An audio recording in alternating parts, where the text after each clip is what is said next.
We have that fade in programmed for way too quick. What is with that? Where's my song? That's such a fast fade off. My bad. That might have been me. I think actually, if I remember in the past, that had happened and I went, oh man, I got to fix that next time. And I always forget to fix it. Though I think it is fixed on the ones where I'm producing. But anyway, welcome everybody to Cause I Wanna, the show we do when we wanna, cause we wanna, and lately we've been wannaing, and I'm gonna keep dragging this out. So, no, stop waving until I introduce you. Keep the wave going. Yeah. Do the wave. Anyway, she's a good employee. She just rolls with it. She just does whatever it's so nice. So kind. We are taking calls, 720-619-2288, and there's a web link in the description. We would like to know, what did we actually name this one? Trump is a danger to democracy. Actually, I'm going to change it again, though. There's can you something? I said you can't defend Trump initially. Okay. And then I was like, Trump is a danger to Hey, democracy. Trump supporters. You suck. Eat my ass. Hey, Trump supporters. Call and defend your boy. No, your vote. And then we'll see what that does for us.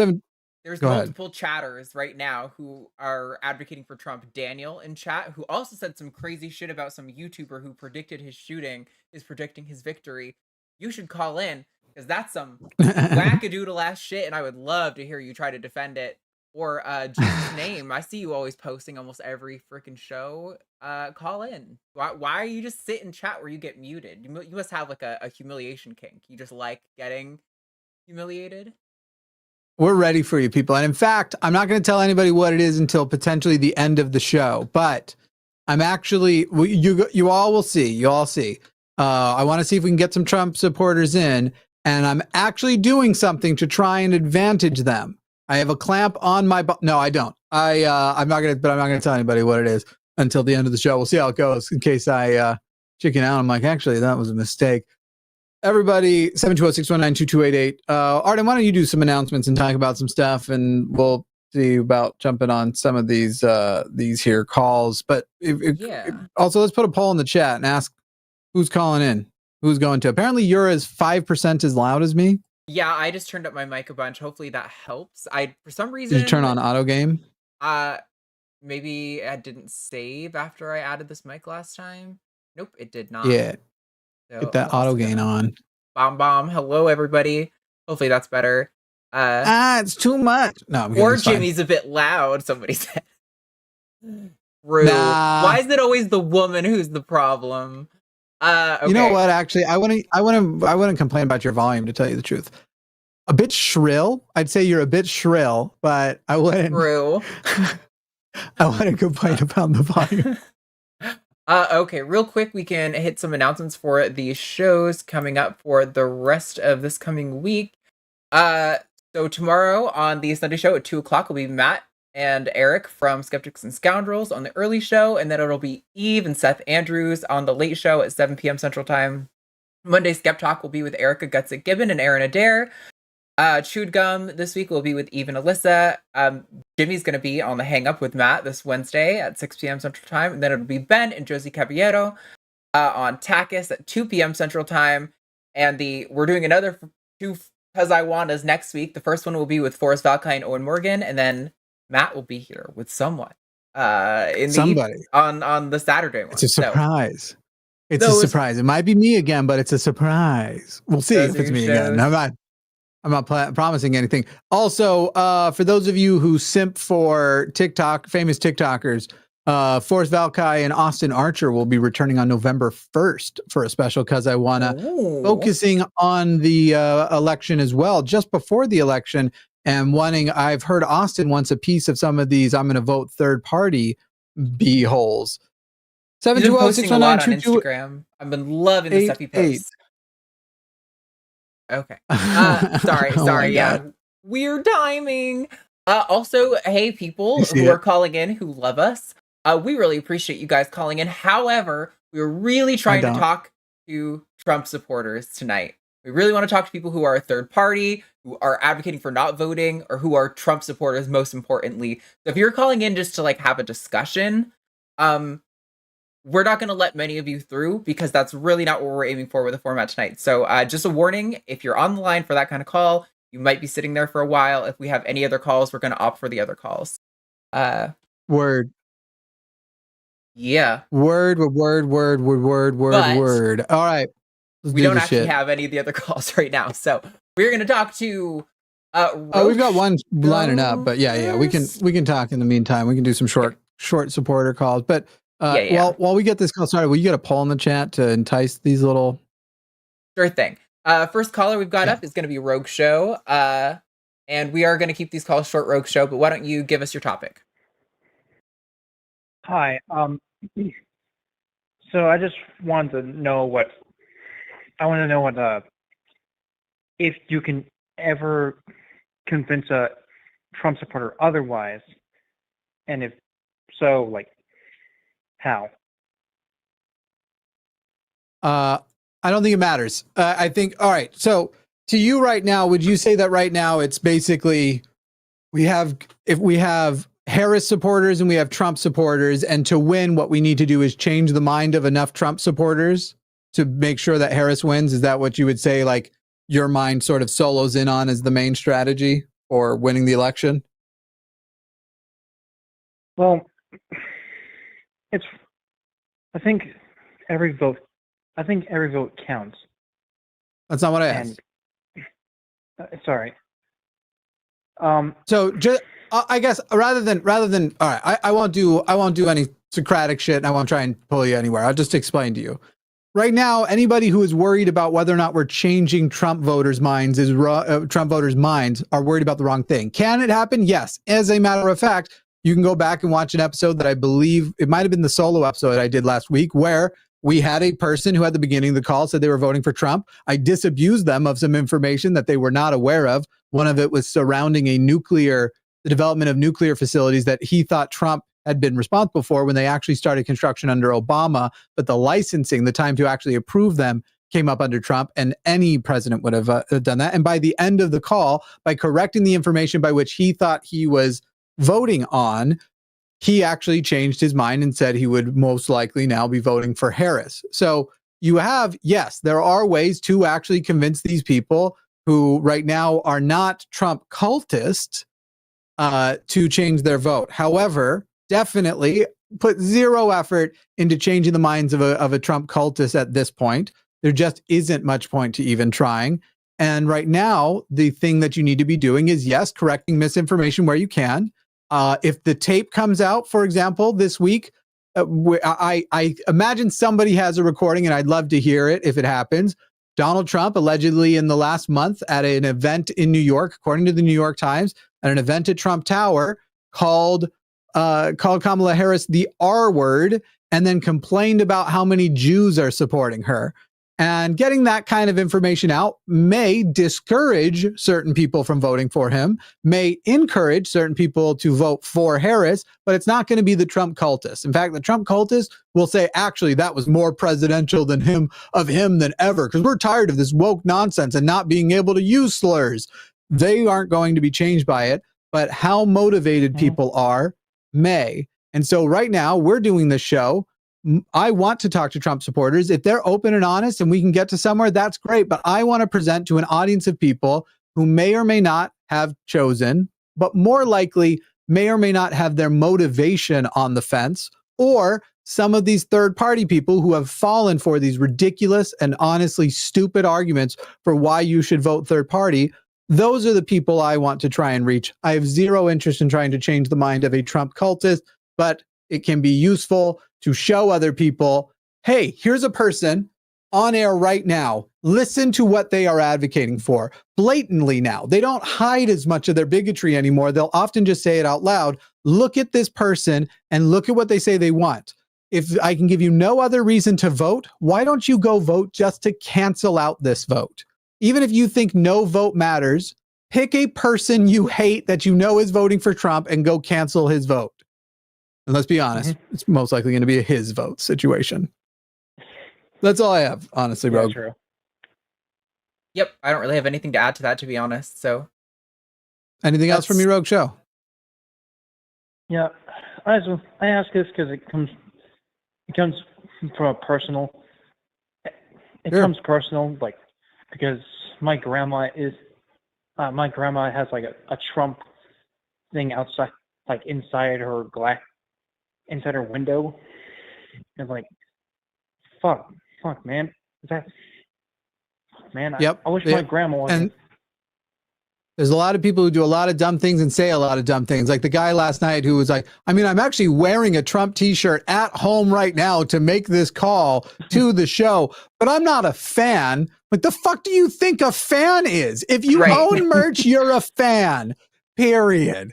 Even if you hate, like if I knew somebody who said they hated me, has also bought our merch, you might hate me, but you're still a fan. Oh, and we definitely Anyway. have fans who are haters, but yeah. Yeah. If that's all Some good of our with you, biggest Rogue fans are Show, those who hate us. we're probably going to move on. We appreciate you calling in, but we're really trying to get those Trump supporters on the line tonight, or third-party non-voters. So thank you for calling in. Yeah, thanks for having the time to talk with me. Really appreciate it. Sure. See you later. All right. It looks like we've got definitely one, potentially two callers who are kind of what we're looking for. Not so sure where Richard is going with it, but Andre seems pretty solid. So let's talk to Andre. Pronouns are he, him in the U.S. Says, I'm not voting for Kamala Harris, but I do not support Trump either. So, Andre, you are live on the line with Arden and Jimmy. What's going on? Good evening. Can you guys hear me okay? Yep. Sure. What state do you live in, Andre? I live in Texas. Okay. So you're not voting for, are you voting for Trump? Because you said you're not voting for Harris, but you just said support Trump. Oh, let me be clear. I'm not voting for Donald Trump. I'm not voting for anyone this election cycle. Are you going to vote in your local elections, or you're just not going to vote at all? I'll vote in my local elections. Are you going to vote for representatives? Yeah, the reason why I wanted to call in, and I'm very curious the two of you think about this. I have been listening to your show for a little while, but mostly the like atheist theist call-in shows. Mm-hmm. And the impression I get is that, I don't know about you, Arden, but Jimmy, I get kind of the impression maybe that you're a social democrat. I don't really know. No. That's sort of the impression I get. Oh, okay. You definitely should have watched last night. Probably closer to what I am. Jimmy is slightly further left than me, but I mean, we're pretty aligned on like 90% of policies. But I'm a scumbag socialist. Okay, well, then this maybe will jive more with you, Jimmy. I don't know. I'm not voting for anyone who supports a genocide in Palestine. Yes, you are. Andre, yes, you are. No, Andre, yes, you are. Not voting in this election is also a vote. And not voting when there are two choices, hang on, and not voting when there are two realistic choices and one of them is the lesser of two evils means that you're actually voting for the greater evil. So by staying home and abstaining, you are absolutely voting for the Donald Trump version of the genocide, which will be a larger, worser genocide. More people will die. But on top of that, Andre, it shows that you also have a tremendous amount of privilege yourself, because I can tell you there's a lot of women in red states. There's a lot of queer people in red states. There's a lot of trans people in red states. One of them digitally sitting next to me who desperately needs you to pick the lesser of two evils for their lives as well. But yes, even if you do not cast a vote that day, yes, you are definitely voting for a genocide. Can I try something with you, Andre? Pardon? Can I try something with you? Like a line of thought on this? Yeah, absolutely, yeah. So, okay, this is going to be a simple trolley problem, right? You are standing, there's a trolley coming along. On one side of the tracks, there's 500,000 people. On the other side of the track, there's 500 people.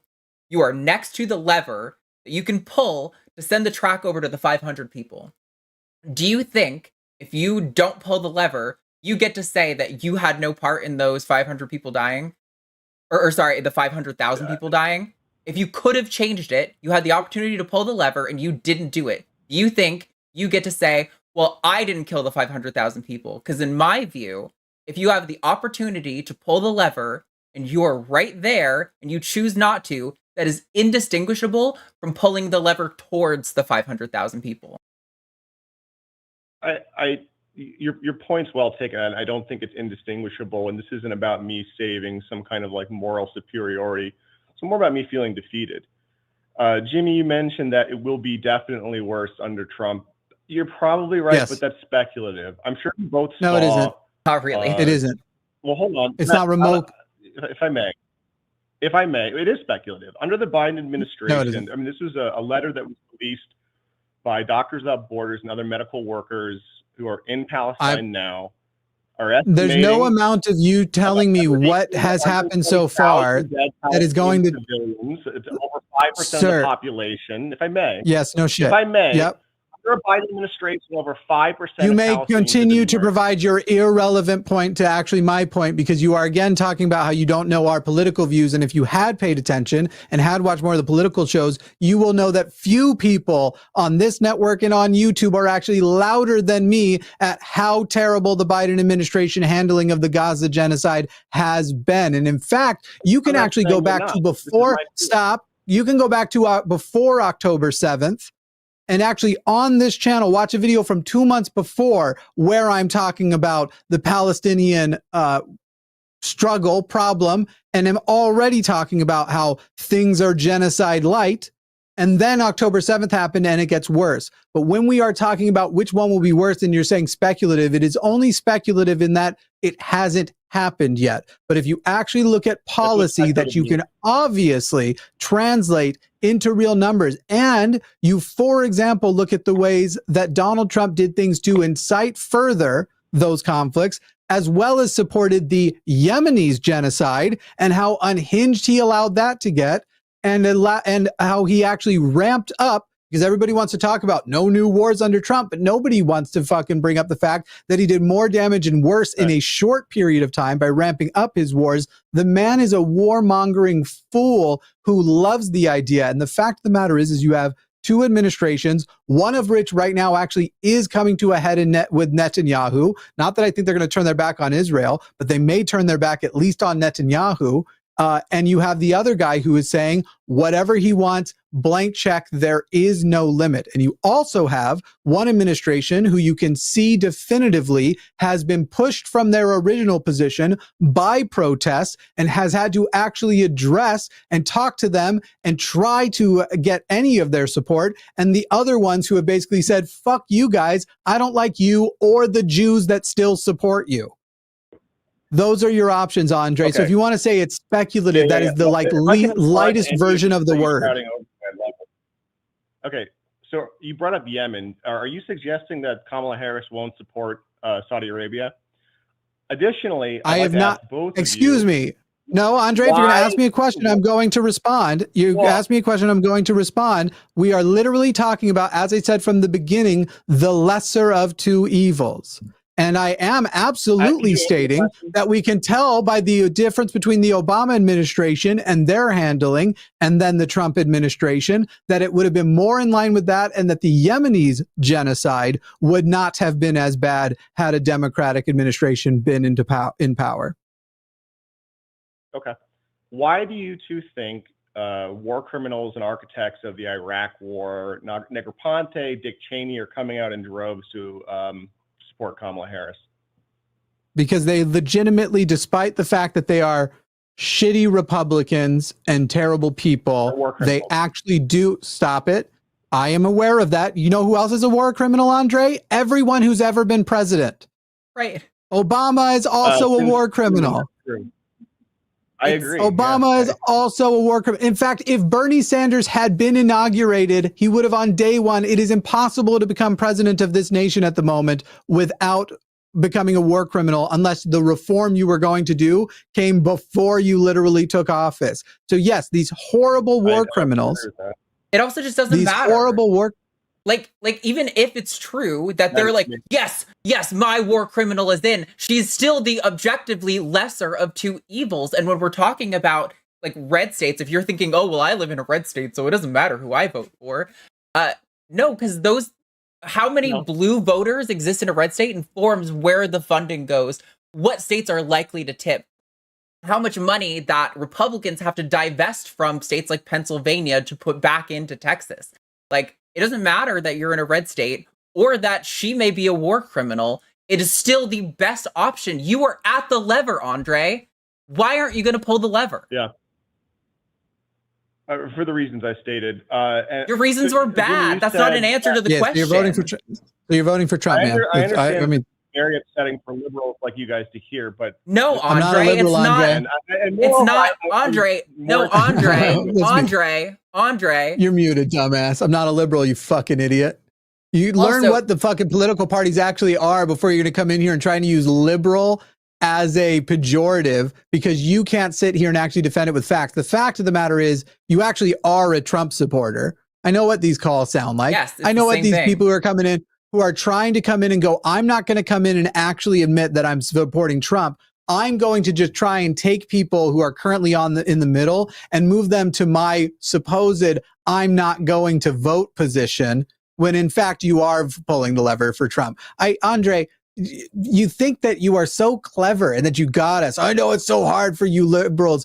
You are in no way interesting to me. It is very clear what your scheme is, and that you're trying to repeat things that you think get under leftist skin, when in reality you don't even know what a leftist is, because you literally called a person who not only isn't a liberal, but finds liberalism only slightly better than the alternative in America, only slightly better than the Republican Party, and thinks that they're pretty gross too. You called me a liberal. You have shown your political ignorance tonight. Arden, you're welcome to say whatever you want to him before we unmute him. I think it's hilarious that the sum of his argument was that he just to call us a liberal. He didn't have an answer to why he's not pulling the liberal. He just said, I told you and you're a liberal. That's the sum of his argument. So it's sad. This is what happens when they Andre get is a great representative of, the non-voters, i.e. stupid, and not realizing the consequences of their actions. All right, we'll try unmuting him. You're going to admit that you're actually a Trump supporter and you're trying to pull this whole like, I don't support either. I just think people shouldn't vote because you know that turnout, if it's lower. You can believe me or not. I've been a socialist since I was 16, and it's fine, Jimmy. You're a socialist. Well, if I can answer your question, please. So you're a socialist who's not voting? Actually, you can't. I'm in the middle. It's because I'm disgusted by a genocide. Wait, what's that sound? Hang on, Andre. What's that sound? You're so noble, Andre. Andre, what does that sound? Noble. I mean, yes, you are. Yes, you are. Your entire argument is I'm morally superior for not voting for genocide and a war criminal. You are literally making a moral superiority argument, Andre. I have to like, though, that he's a socialist. He's a socialist showing off his values, but is actually not voting, instead of trying to signal to the country that there is some socialist candidate that is worth them paying attention to next time by vote. It's funny. You're actually worse than a Jill Stein supporter. It's adorable. Anyway, have a good night, Andre. This was dumb. This was a dumb call. I was socialist before it was cool. By the way, so was I. I don't know what the fuck you're talking about. I was socialist before the names Hassan and stuff had shown up. And then I kind of moved back a little bit, right? And then I came back out and was like, fuck this shit. Fuck this shit, I'm out. It's weird to have someone literally say, well, I'm not going to vote for a war criminal, and then say I'm not making a moral superiority argument. Like, what do you think saying you're not voting for a war criminal accomplishes, if not demonstrating your supposed moral superiority? That's literally the whole point of that statement. It's I like how dumb and unaware a person is, that they're saying I'm sitting out the vote. You know what has never worked? What has never actually felt like a protest vote is voting absent. Just not even voting absent, just not showing up. All that it's going to happen is the night of the election, they're going to look at the polls. They're going to look at what percentages went to what person. And if somehow a third-party candidate did have some massive injection, they would go, well, we really fucked that up and didn't pull those over. Now, that said, the fact of the matter is that you have a third-party candidate right now who, while she is a more bearable candidate in some ways, is also tremendously unbearable in others, but also her team and she are now admitting that their whole point is to deny Harris the presidency. And she is once joining that group of idiots who thinks, hey, right now when leftism literally is more powerful and has more of a say than it ever has actual marked growth in popularity, and there actually is a shot, we're literally getting representatives and people from the actual left finally trickling into Congress, when there's actual progress made, this is when we should blow up the system, make it worse than ever, and create a vacuum. Now, I would love for people to point to a time where a vacuum wasn't filled by a fucking authoritarian or an actual fucking fascist. Those vacuums do not result in, oh, this vacuum was created. We're going to go get a person who, they're literally going to go find a guy who gets the trains to run on time, as the saying goes. It's such a fucking stupid tactic. Even anti-Zionism, if you're not a Zionist, as I am not, it is now, the Overton window now includes you, where 5 years ago it didn't. And this is the point where you want to go like, okay, but on TikTok, I learned that I can be satisfied every 7 seconds. So I am going to shit on the memory of all the people who came behind me, who fucking actually did the work, who tried to, within democracy, reform democracy because they see the value in it. Fuck all of those people. I'm going to blow it up because I think socialism for sure is a lock after that, even though all the historical examples prior is that actually you're going to end up with fascism. You're going to end up with some populist, authoritarian strongman person who seems very great at first, and then he, or the line which he sets up, quickly devolves. It's such a fucking stupid, indefensible tactic, and I'm embarrassed to be a leftist with other people who think that's a good idea. You all are fucking idiots. If I can be honest too, part of that, those kind of people are part of the reason why I don't claim the label socialist. And maybe that's bad reasoning. Maybe I should claim it to you know, fix that image problem. But like, I agree that is bad image. I've seen like the DSA of like Central Texas posting a lot of sentiments that are very similar to what Andre was bringing, and that kind of stuff just makes me so sad, because it's like, I agree with most of the socialist policies, but like, this is a simple trolley problem. You are at the lever. Why are you not pulling the lever? Okay, we have, and how are you ignoring so much? So much. You are ignoring so much of the consequences. If Trump gets in again, the odds of socialism succeeding within the democratic framework only exists if Harris wins. I shouldn't say only, but much more likely exists if Harris wins. If Trump wins, the way in which they have done, people think that, no, this will be the time it went too far and we'll have a revolution.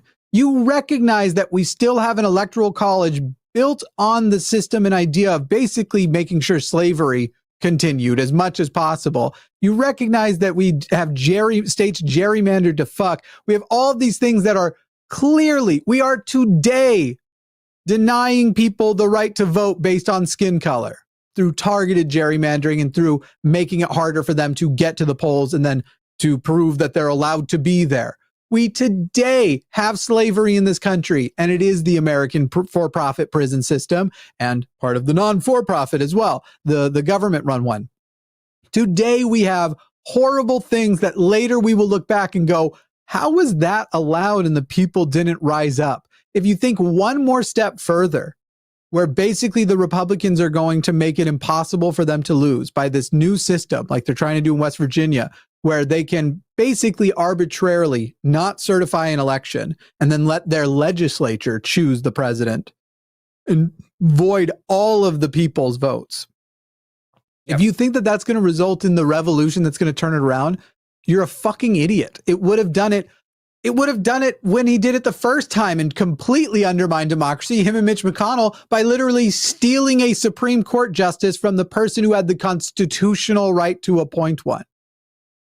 They are doing things all the time, and it's a trickle effect. Right now, they have a loud fart machine that they can go louder with.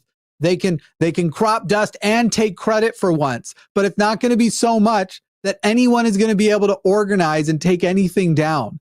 Whatever this idea is, that if we just let Donald Trump have it again in 2024, that will finally lead to the violent revolution that, frankly, most of you are thinking other people are going to fight on your behalf. And this is going to be the thing that brings in socialism, then I think you're an idiot. I hope you enjoy your fantasy that you think you're going to live, where you're, you know, in a little commune growing vegetables with your friends and practicing shooting so you can defend the commune when the bad guys come. But I thought you were going to do Bill Maher. I hope you enjoy your avocado toast because he just thinks everything from the By the way, what's wrong with liking avocado toast? I don't. Love what the avocado fuck toast. The fuck Get is some wrong with pepper liking and sesame seeds and poppy seeds on that shit, and it's beautiful. It's such the weirdest fucking thing. Like, what is it? What is the right types of toast that you're not allowed to have avocado toast? No, I'm not gay. I only put jam on toast, and then I jam that toast in my ass. I'm not gay. I don't know. Okay. I don't know what's wrong. We do have a Trump supporter on the line, so we should probably take that person. All right. Jack in Texas wants to explain why people should vote for Trump. So, Jack, you are live on the line with Arden and Jimmy. Tell us why should people vote for Trump? Hello? You sure he's on the line with us? Says he's on the line. Oh, I didn't. Weird. I hit the button. I'm so sorry. Jack, now you're live with Arden and Jimmy. Why should people vote for Trump? Hello, thanks for having me. Can you hear me now? We gotcha. Yeah. All right, well, be nice to me and stuff because I haven't listened to your program that much. I've only listened once or twice, and I appreciate you guys talking politics and about things. Be honest and open. Don't deceive. Don't lie. Don't. And you'll have a good time. That's all we ask. Yeah. Well, I'll just get right to it then. My first thing is, I guess the easiest thing that I could discuss about Trump is his border policies. Mm-hmm. So my question would be, if, which I don't know, if you two are in favor of Kamala, what are your feelings on what she's done with the border and what her plans are to do with the border? Great. Before we start with that, can we agree that we're going to respect a person by calling her by the name as she likes it to be called, and we're going to call her Kamala? If you have a hard time with that, you're welcome to switch to Harris. But can we just agree that in the same way I'm not going to be up here and call him Donald Fuck Trump? Did I say Kamala? You did. Kamala. You go with that? Kamala. Okay, Great. I get that excellent. mixed up sometimes. That was no offense. Hey, it happens. It happens. Thank you for just taking the note in stride. You're already better than half of your Republican compatriots. My opinion of what she's done with the border is she hasn't been the president. Jack, my opinion of what she's done with the border is she hasn't been the president for the last 4 years. As vice presidents go, she's one of the most consequential vice presidents of all time, having cast more tie-breaking votes because she had a 50-50 Senate of all time. I know that border crossings are now down below what they were at the peak of the Trump administration. And I know that as far as border stuff goes, I don't know if any of that is true. So, Jack, before you say that, at all. Can I just say, don't interrupt again. This is what's frustrating with talking. Jack, hold on.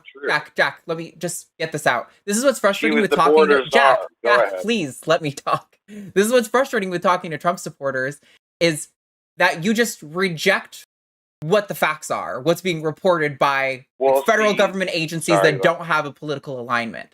Like it's one thing if you brought evidence to us, but you're not bringing evidence. You're just saying, I don't think the facts are true, which is like kind of useless to us. I'll go ahead. No, Jack, here's what I'm going to do is I'm going to address, hang on, Jack. I'm going to address directly what you just said. She was the border czar. What specifically was she tasked with doing? With fixing the border problem. Incorrect, Jack. She was not ever appointed the border czar. You can, everything I'm saying, am I saying you can fact check it? I did. Jack, shut the fuck up, Jack. All right, Jack. You are now muted because you can't shut the fuck up and let me finish. Not only am I telling you you may fact check me, I dare you to fact check me on everything I am saying. She was never appointed the border czar. She was given an immigration task to go look at Central American countries, notably not Mexico, find out why immigration is happening so much, why so many of them are coming, and seek to find programs which would reduce that immigration, that would decrease the number of people who were coming from those Central American countries. And guess what? She succeeded. She literally did change the direction of certain funds that were going to other immigration programs to support those countries in a way that help them rebuild infrastructure and rebuild parts of their country that dramatically lowered the immigration from the countries from which she was tasked to lower immigration from. The thing which she was actually tasked with doing related to immigration, not only did she do it, she succeeded and exceeded expectations on it. Now, Jack, I'm going to unmute you, but if you interrupt again, as you said, please be nice. If you're just going to say you're lying, again, I am offering you the opportunity, I'm daring you to fact check everything I have just said, including one, the border czar is not a thing she was ever appointed to. She's the vice president. The vice president doesn't really become czars anyway of things. These are unofficial titles. And the specific, which you couldn't answer, mind you, and you're sitting here going, you don't know, but you know what I'm saying is a lie. You answered incorrectly. She was not tasked with the border between Texas, California, and Mexico. She was tasked with Central American countries and reducing their immigration, which succeeded. Arden, anything else to add to that before I unmute him? I just think that also it's worth noting that the way she did it, I think, is the most ideal way that we can control immigration, which is, like Jimmy was saying, we're investing much of the investments that we're making in these countries, by the way, are private. They're not coming out of the taxpayer's pocket. And they're improving work trainings and education in those countries to improve their job opportunities in those countries so they don't even want to leave. Because believe it or not, Jack, most people don't just want to uproot their entire lives and their family and leave their country just to come to America and to be the bad guy for shits and giggles. Most people want to stay in the country where they're born and build a family and build a life in those countries, and which is what Kamala's efforts have done. But again, there's no policy that Kamala has specifically done herself because she's the vice president. We're now unmuting you. If you have substantive things to say, we will hear them out. If you're just going to say it's a lie, when again, I'm telling you, go fact check.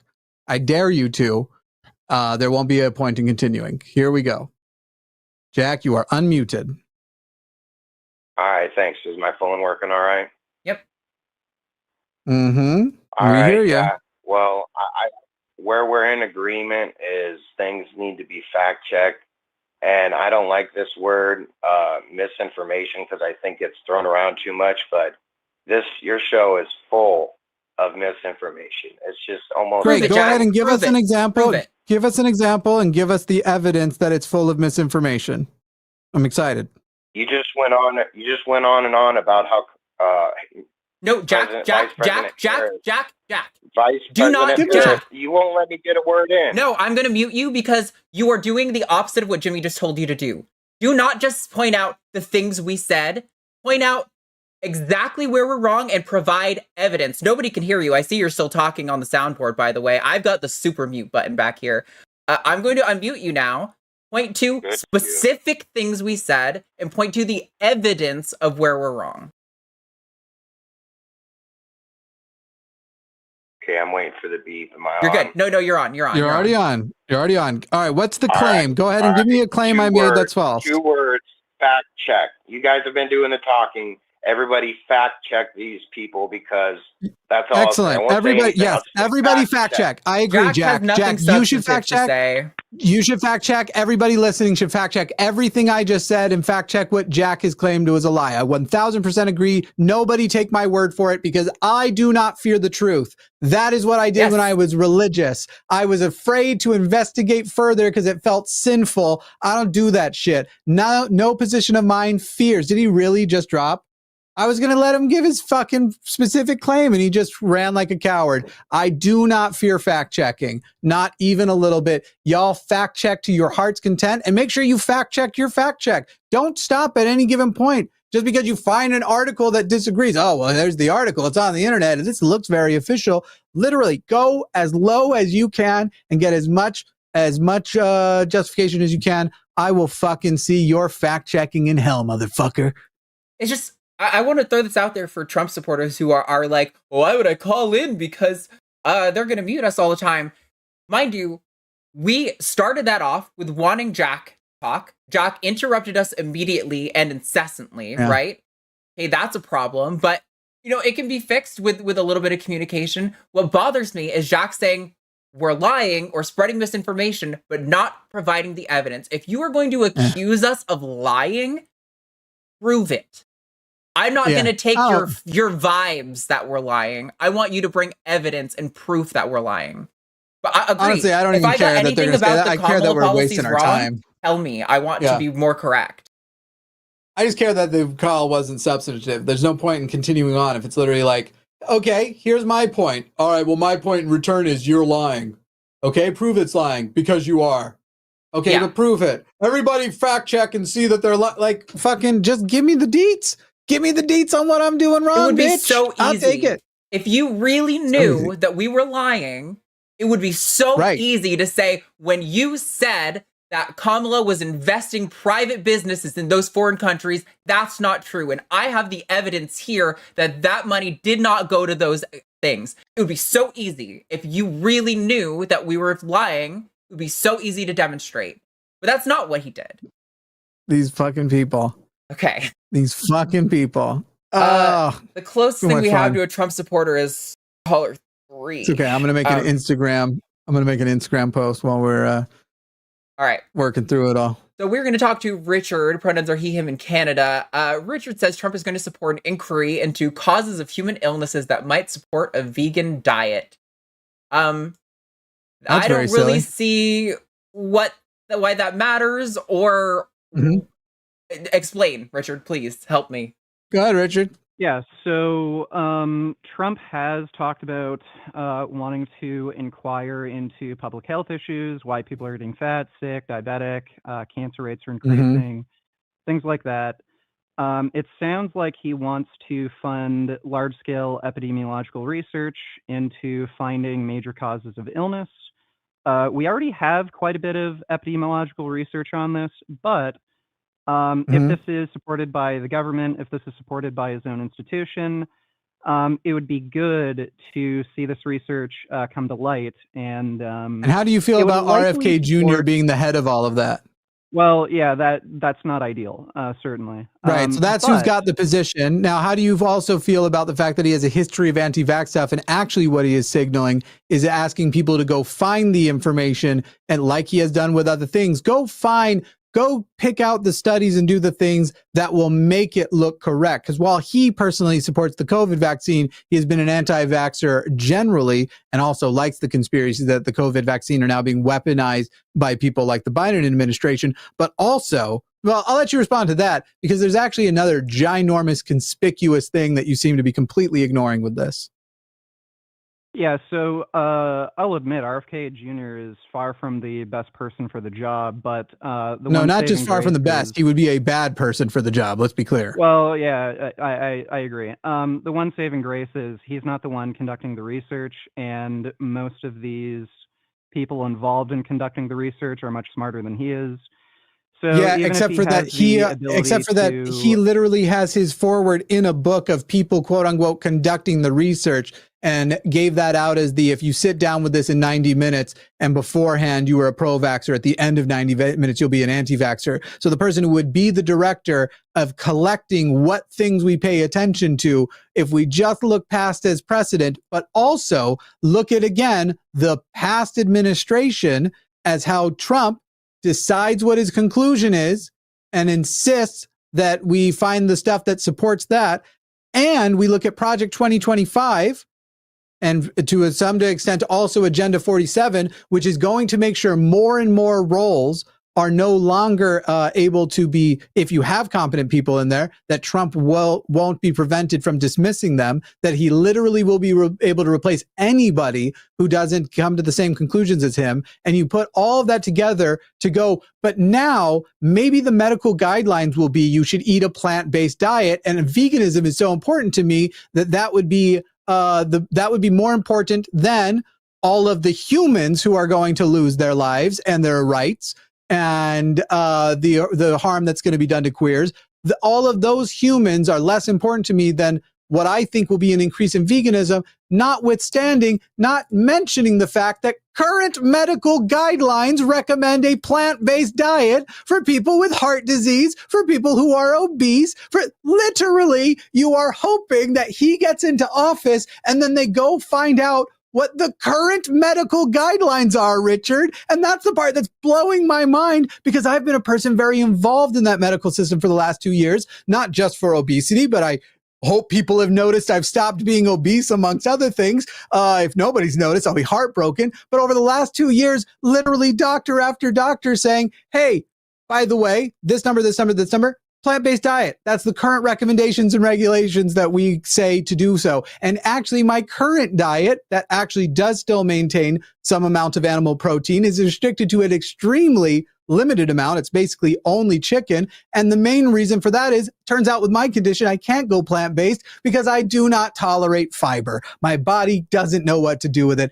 and it freaks the fuck out. So Richard, it's hilarious that you're here going, if Donald Trump gets in, maybe some studies will happen, so we'll get a couple of more attaboys. We vegans are so much more right than everybody else, and they'll finally recommend what they're already recommending, a plant-based diet.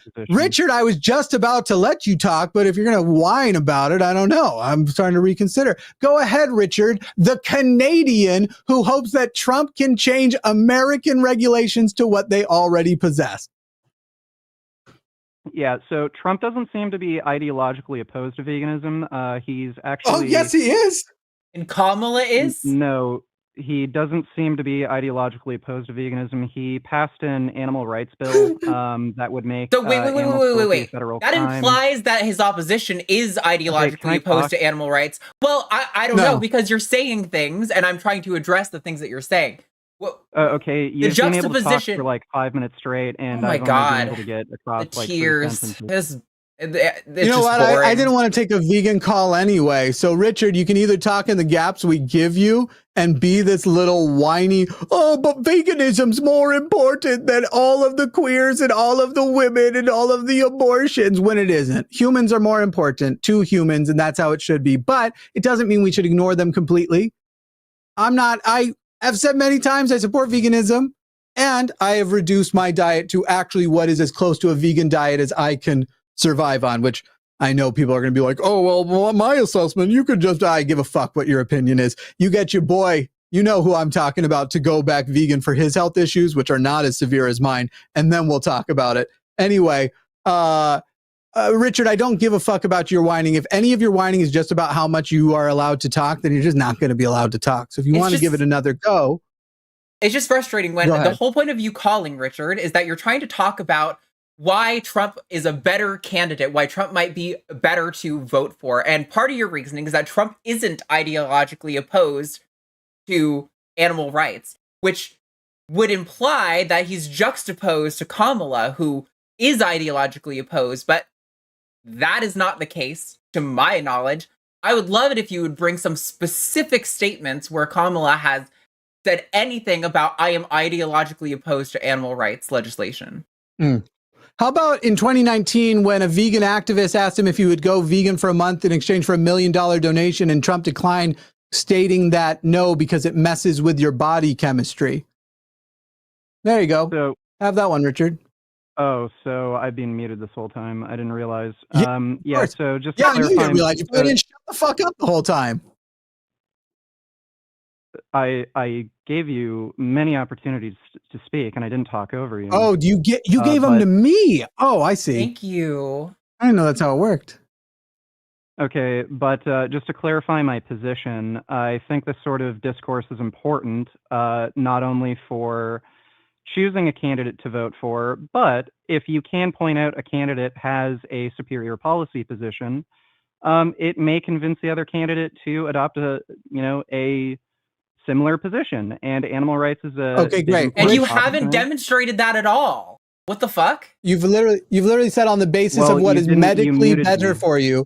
Richard, you've said that on the basis of what is medically better for you. He may fund studies because he's going to change his departments to literally be the extensions of his arms and desires when he and his administration have a history of being in medical denial and having lots of really dumb ideas about things. Meanwhile, you have good medicine and stuff, or at least better, that comes out of the Democratic side. But also, you want to convince me, somebody who I gave you the quote of the bullshit he has pulled, that he does not support veganism and thinks it's bad, but also will support any multi-billion-dollar industry because those are his people. And you think that he's going to turn his back on factory farming? You're nuts. Also, You're Richard, vegan haven't nuts? we banned you? Sorry? Oh, Richard Haven't we called banned back you after from a calling ban? in, Richard? I was never banned from the show. I'm pretty sure you have been banned from these shows. You're Vegan Gains, correct? Yeah. Okay. Oh, shut up, you little bitch. You fucking oh man, listen, I give a fuck about vegans.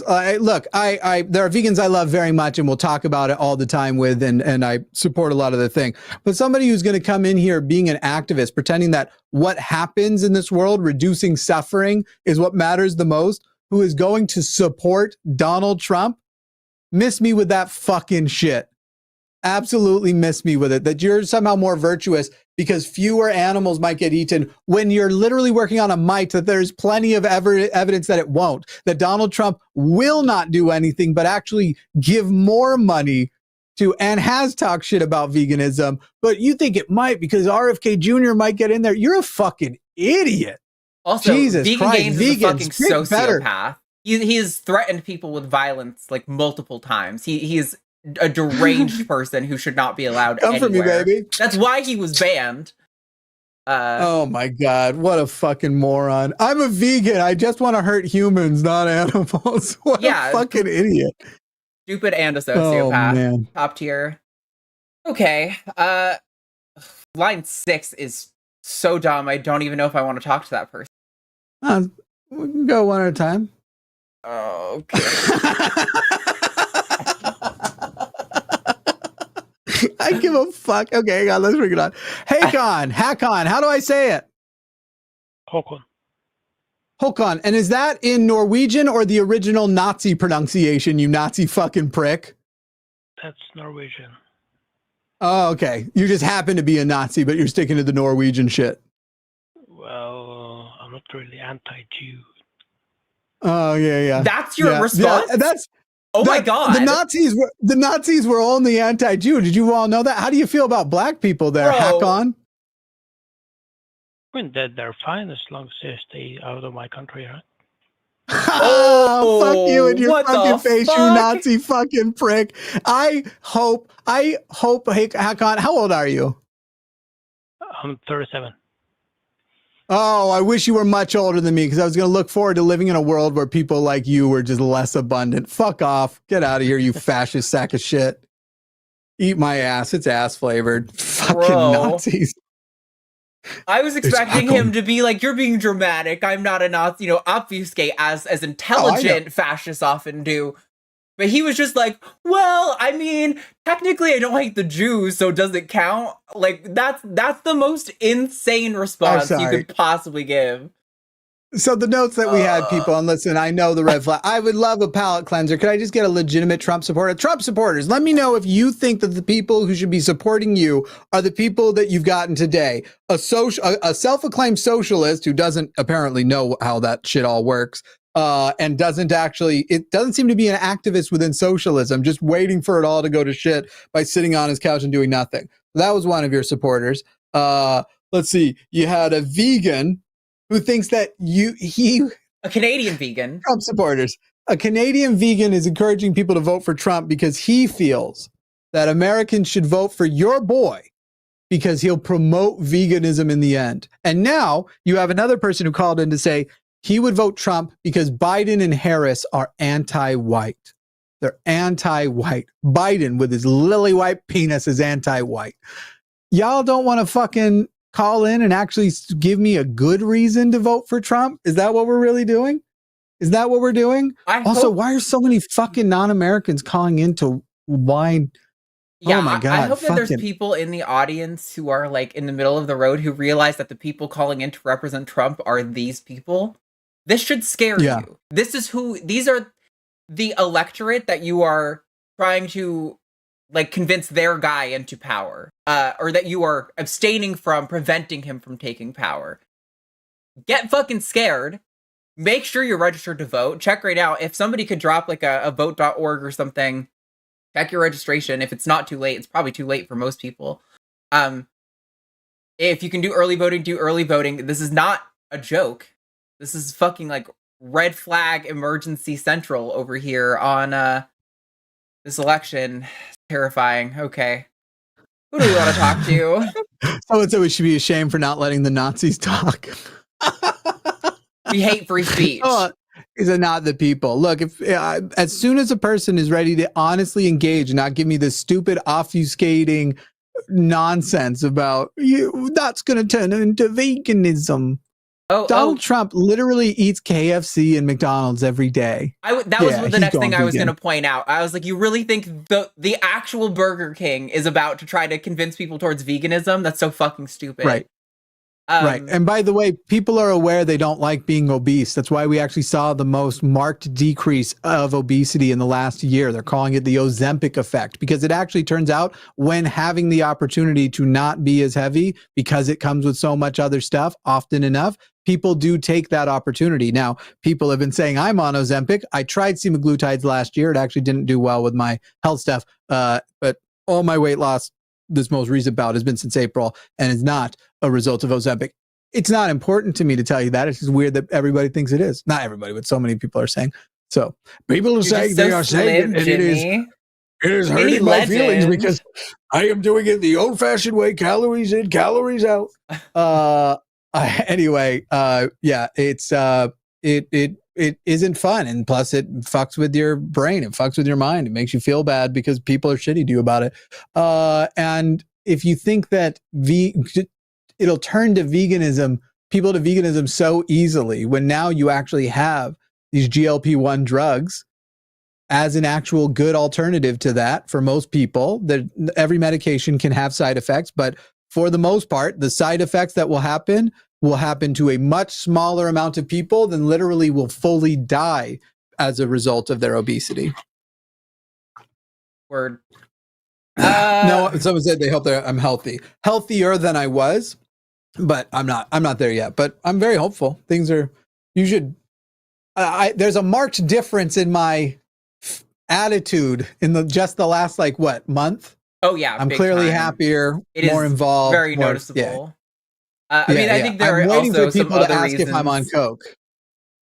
You just touched your nose as you said that. I did not mean coke. She means that I've fallen in love, which maybe, but she literally did this as I was saying. People have been asking if I'm on coke, are going to start asking if I'm back on coke, because that was my drug 15 years ago. And she goes, maybe other reasons. No, that's not what I meant. I know. Okay, I saw somebody said they already voted in Pennsylvania. Fuck yeah, because Pennsylvania is where it matters the most, honestly. Check now, see if your early voting's ready for you.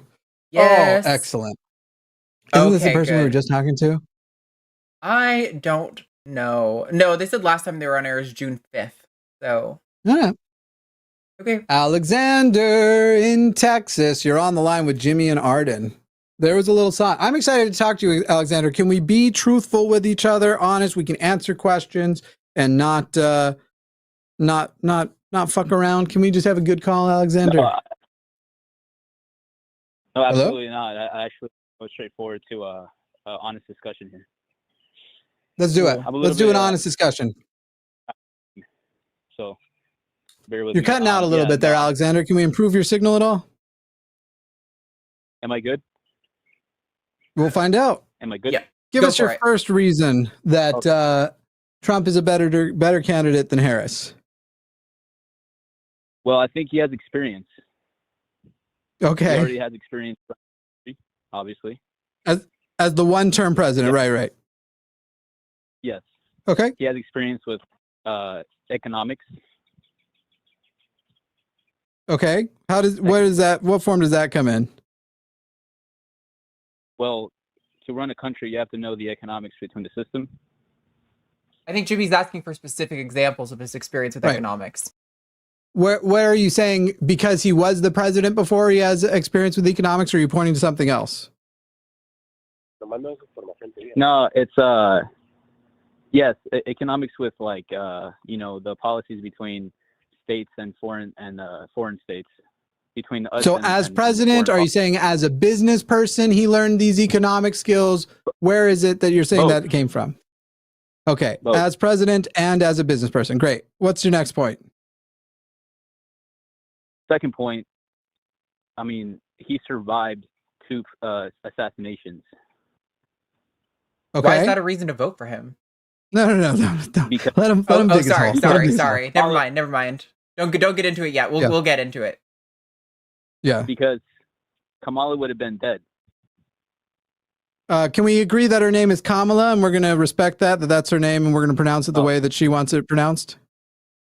Kamala? Oh, okay, Kamala. Kamala, yeah. Good. Like comma, like at the you use instead of a period. Kamala. Yeah, easy. Cool. Thank you. Okay. What's your third point? Yeah. Third point is, I mean, he just has a better overall looking hair. Better looking hair. Oh. Are you not actually? Are you for real though? All right. Alexander, is this a joke call? I was really looking forward to it being a good call. No. I mean, the last one is just a troll, but the 2 points, I mean, okay. Obviously he has. You do believe in the first two. Great. Let me ask you this. What's the number one reason Harris would be better than Trump? Well, she does want to put $40,000 into small businesses, right? Yeah, it would be a tax. You would get. I think it's like 60,000 actually, an exemption from taxes for startups and businesses. But okay, cool. You wouldn't just get like a $40,000 check. You just wouldn't have to pay up to that amount in taxes. Yeah. What? It's an additional tax credit. Yeah. On. So, what about number two? So you gave me one. You gave me 2 real ones for Trump. Give me 2 real ones for Harris.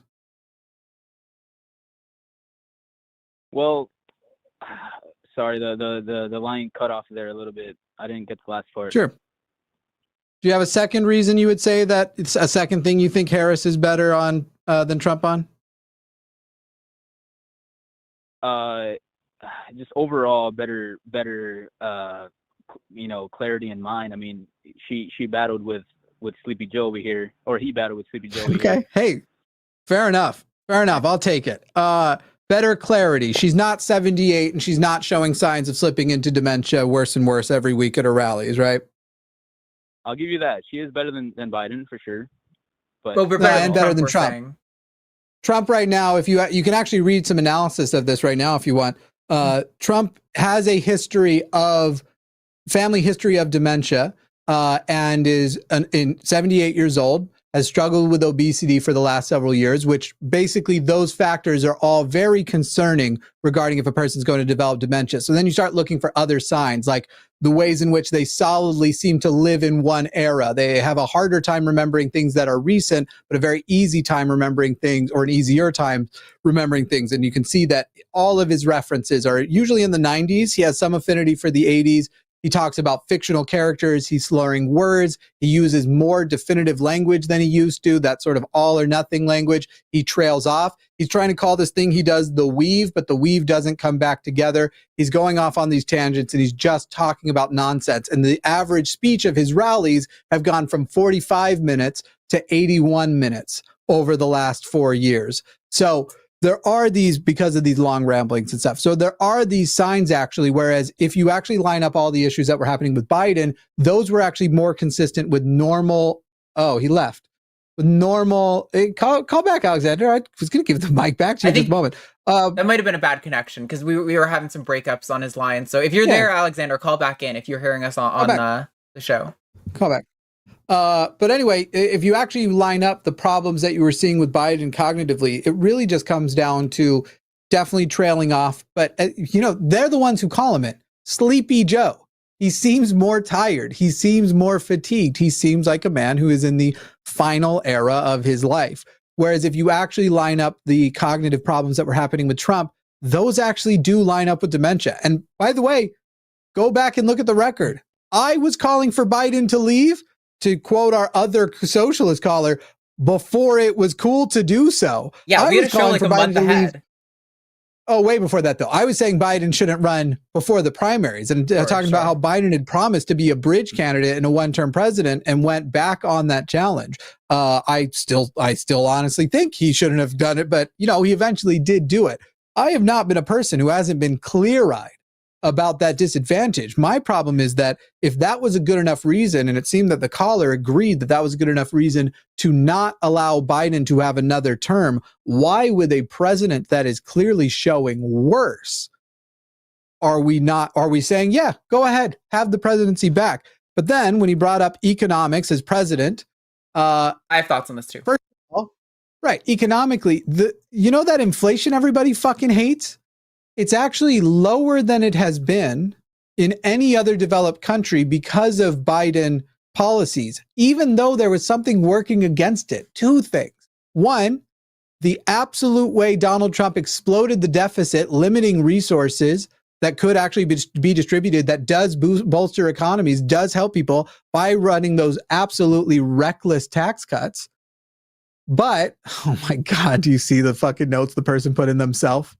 No. I don't know if we're gonna let them on or not. But also, the fucking tariffs, tariffs are on Americans. We pay the tariffs, and guess what happens when we're paying tariffs? That means that the person importing, yes. Let's say they were usually paying $100 to buy 100 units of something. Now, because of this extra 25% tariff, they can only afford 75. So now in the market only gets 75. What happens when you decrease supply? It increases demand. What happens when it increases demand? Costs of goods go up. And this is another thing where you don't have to call in and tell me Biden sucks. I fucking know he sucks. Because you know what Biden hasn't done? Gotten rid of the goddamn tariffs. He's literally left them. Like, fuck Biden. You don't have to sit there and tell me, but at least Harris seems to suggest that she is against the tariffs, certainly against more tariffs, which will lead to more inflation, though offset. It's very convenient. Republicans love doing tax cuts and tariffs or things of tariff nature. They haven't done tariffs as often in the past. That specifically at the time you do it makes one metric look better, but by the time the bad shit comes up, like the inflation, they're usually out of office and it's the next guy's problem. And because Republicans pretty reliably expect the pendulum to swing back, that they're not going, it's going to go Democrat, Republican, Democrat, Republican. They know that it's probably going to be a Democrat who has to take all of the credit for all of that. So he fucked the American economy. And I don't know what you think he did well as a business person, since if he had put his inheritance in indexes and let them fucking just perform, he would be worth more today than if he had ran the business, if he had actually had his businesses. With all of those bankruptcies, the caller who called in, I've already forgot, Alexander, would have probably ran that money better. Yeah, I think the tariff thing is what really bothers me when people talk about Trump's economic plan being better. So actually, there's been a recent poll that women in America are starting to recognize that Kamala's economic plan is far superior. But yeah, people don't realize that there's been some great bits from David Pakman recently talking about how Trump doesn't know what tariffs are. Mind you, when he talks about tariffs, he's always talking about punishing China, like punishing other countries with tariffs. But as Jimmy just pointed out, other countries don't get punished. Other countries are still selling their products for the same amount. American businesses, American consumers are the ones who pay for those tariffs. And what happens, like I brought this up last week when I was on, around Christmas time, right? Around the winter, when most of our fruit and produce are out of season. We already import most of our produce throughout the entire year, but even more so during the winter months, right? Everyone's already strapped for cash. You're paying for Christmas gifts and shit. We're going to have more of our food imported, which means more of your bill is going towards paying off Trump's fucking tariffs. It's we're not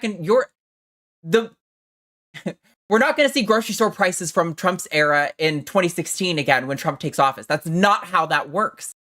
That is going to be indicative of a recession happening.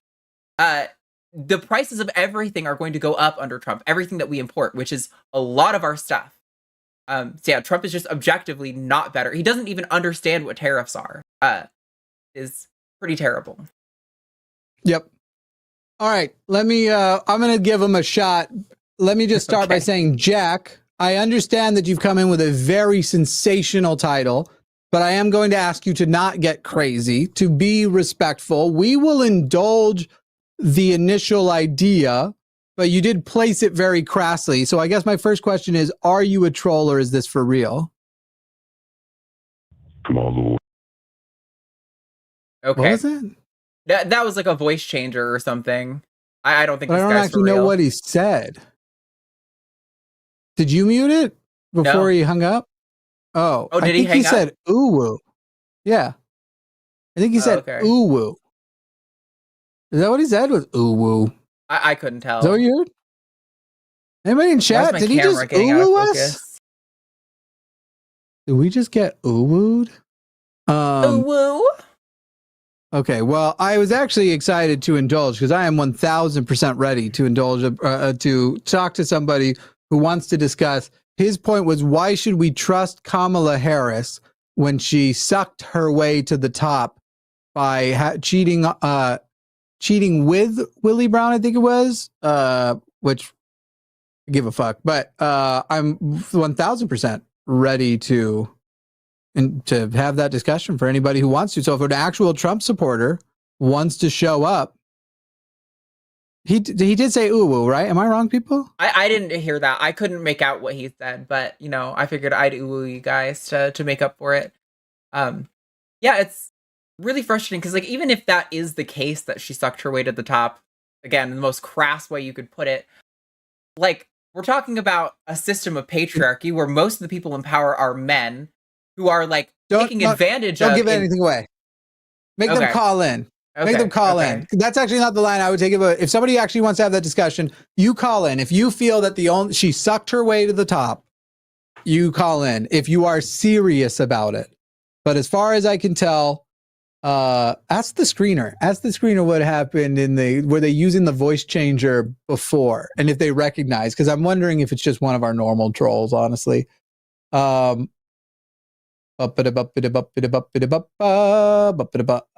of these matter that much. I guess we'll sure. Ron, very quickly, you want to present why you think Biden has not discontinued the tariffs? Correct. I already can tell you what the answer is. Okay. We live in a volatile economic time, and right now he doesn't want to do anything to upset what is normal, and taking away the tariffs had the potential to do that, and they weren't positive basically it's just economic strategy. Right now, this is what is normal and understood, and they would also have to rethink subsidies and things that they were doing during that period of time, and it had the potential to cause more inflation by changing it. But it still needs to happen at some point, even if there's a temporary inflation bump. But right now, we can't risk a temporary inflation bump when inflation's already an issue and in an election year, but especially coming to now. Yeah, I think you hit on it with the, what was the word? Basically, from my understanding is because of the Chinese retaliation and not buying some of our farm products, we passed a bill to reimburse those farmers for those losses. And because that bill is still in effect, he continues the tariffs to get that money to pay those to pay the farmers. And until, from what I understand, until that bill is expired, that he's going to keep the tariffs. But I agree, they need to be gone. I mean, also as a negotiation tactic with China as well, that we're not going to open that up so we can afford to buy more things, and potential. There's a bunch of different things it could be. But yeah, all right. Well, cool. Thanks, Ron. Okay. Have a good day. You too. Bye. Where's the real Trump supporters? Where are the people who actually? I'm happy to have embarrassed and trounced the stupid people who've called so far, but I really just want the real people. The real ones. It's frustrating. I have conversations. I think I said to you on your podcast episode yesterday that I was on. You should all go check out Jimmy's podcast episode yesterday that I was on. That I can't help but debating my family, and I have a lot of family who are at the very least not pro Kamala. A few of them are voting for Kamala, but I don't know. They're able to take some of my heat and respond seriously. It's so weird that so many of these people who for years called everyone on the left snowflakes for valuing respect and dignity and empathy can't handle any pushback without pulling some sort of bullshit about complaining because they're not being allowed to talk enough or they're not being allowed to talk in the right way. I think it's pretty sad that all these fucking snowflakes can't handle a little heat to defend the guy that they love so much. There are no bigger snowflakes than Republicans do. It's the irony is palpable. Also, I talked to the screener, and that was not how Jack sounded when he was being screened. So he was definitely using some weird voice changer bullshit just to try and troll. Just an uwu. I mean, we could technically. I'm pretty sure the screening calls are recorded, but we'll talk to Robin real quick. Robin, I do want to let you know, just because of the way this is presented, we don't really offer a chance to monologue. But if you have a specific question, you're welcome to pose a question. Robin, touch you're the on your screen. web caller. Yeah, touch your phone and then try talking. Robin. There you go. Now you're back. Hello. All right, go for it. Oh, okay. Awesome. I apologize for that. So before I jump into everything, I want to say, Jimmy, it's been a number of years since I've seen your YouTube channel, and I want to congratulate you on your weight loss. You look incredible. Well, thanks. Now, please move on. It's weird coming from anybody else. About that. Okay. I can only compliment myself. Okay. No, I'm kidding. Go ahead. Okay. First, I would like to please tell me if you guys think that this might be perhaps an ableist position. I'm not a Trump supporter, but I'm not a Kamala supporter. What would you say if I said that if somebody could not work at a McDonald's or could not be a Walmart door greeter, I would say that they're unfit to be president? Because I don't think that Trump is capable of either of those things. I'd have to know why. I don't know if I'm capable of working as a Walmart greeter. You guys haven't seen me try to make eye contact in real life. So I'd have to know why. And I'd be a much better president. Yeah. So it could be. I really value that.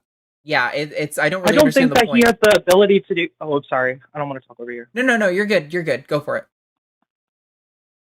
I don't think that he has the motor skills. I don't think that he has the memory. I don't think that he has the capacity to even do the job that a teenager would be able to do. Robin, so that is speculative, and that could be right, and it could be wrong. Is that what you said? You're not a Harris supporter or a Trump supporter. You acknowledge, though, I assume, that one of the two are going to be voted for, are going to be president, and realistically, those are your options to vote for. So, I can give you a better soundbite. No, I'm not looking for soundbites. Sorry.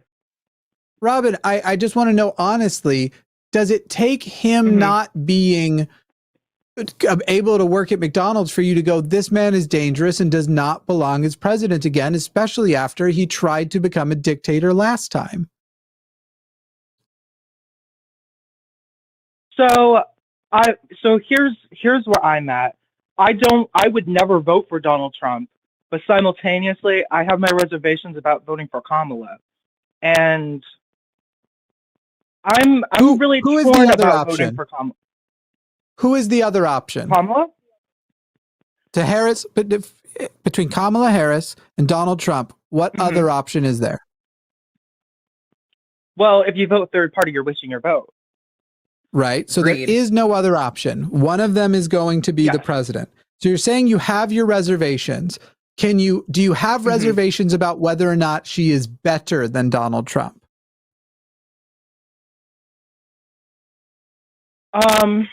What? Oh, touch your phone again. You went silent. Yep, touch your phone again.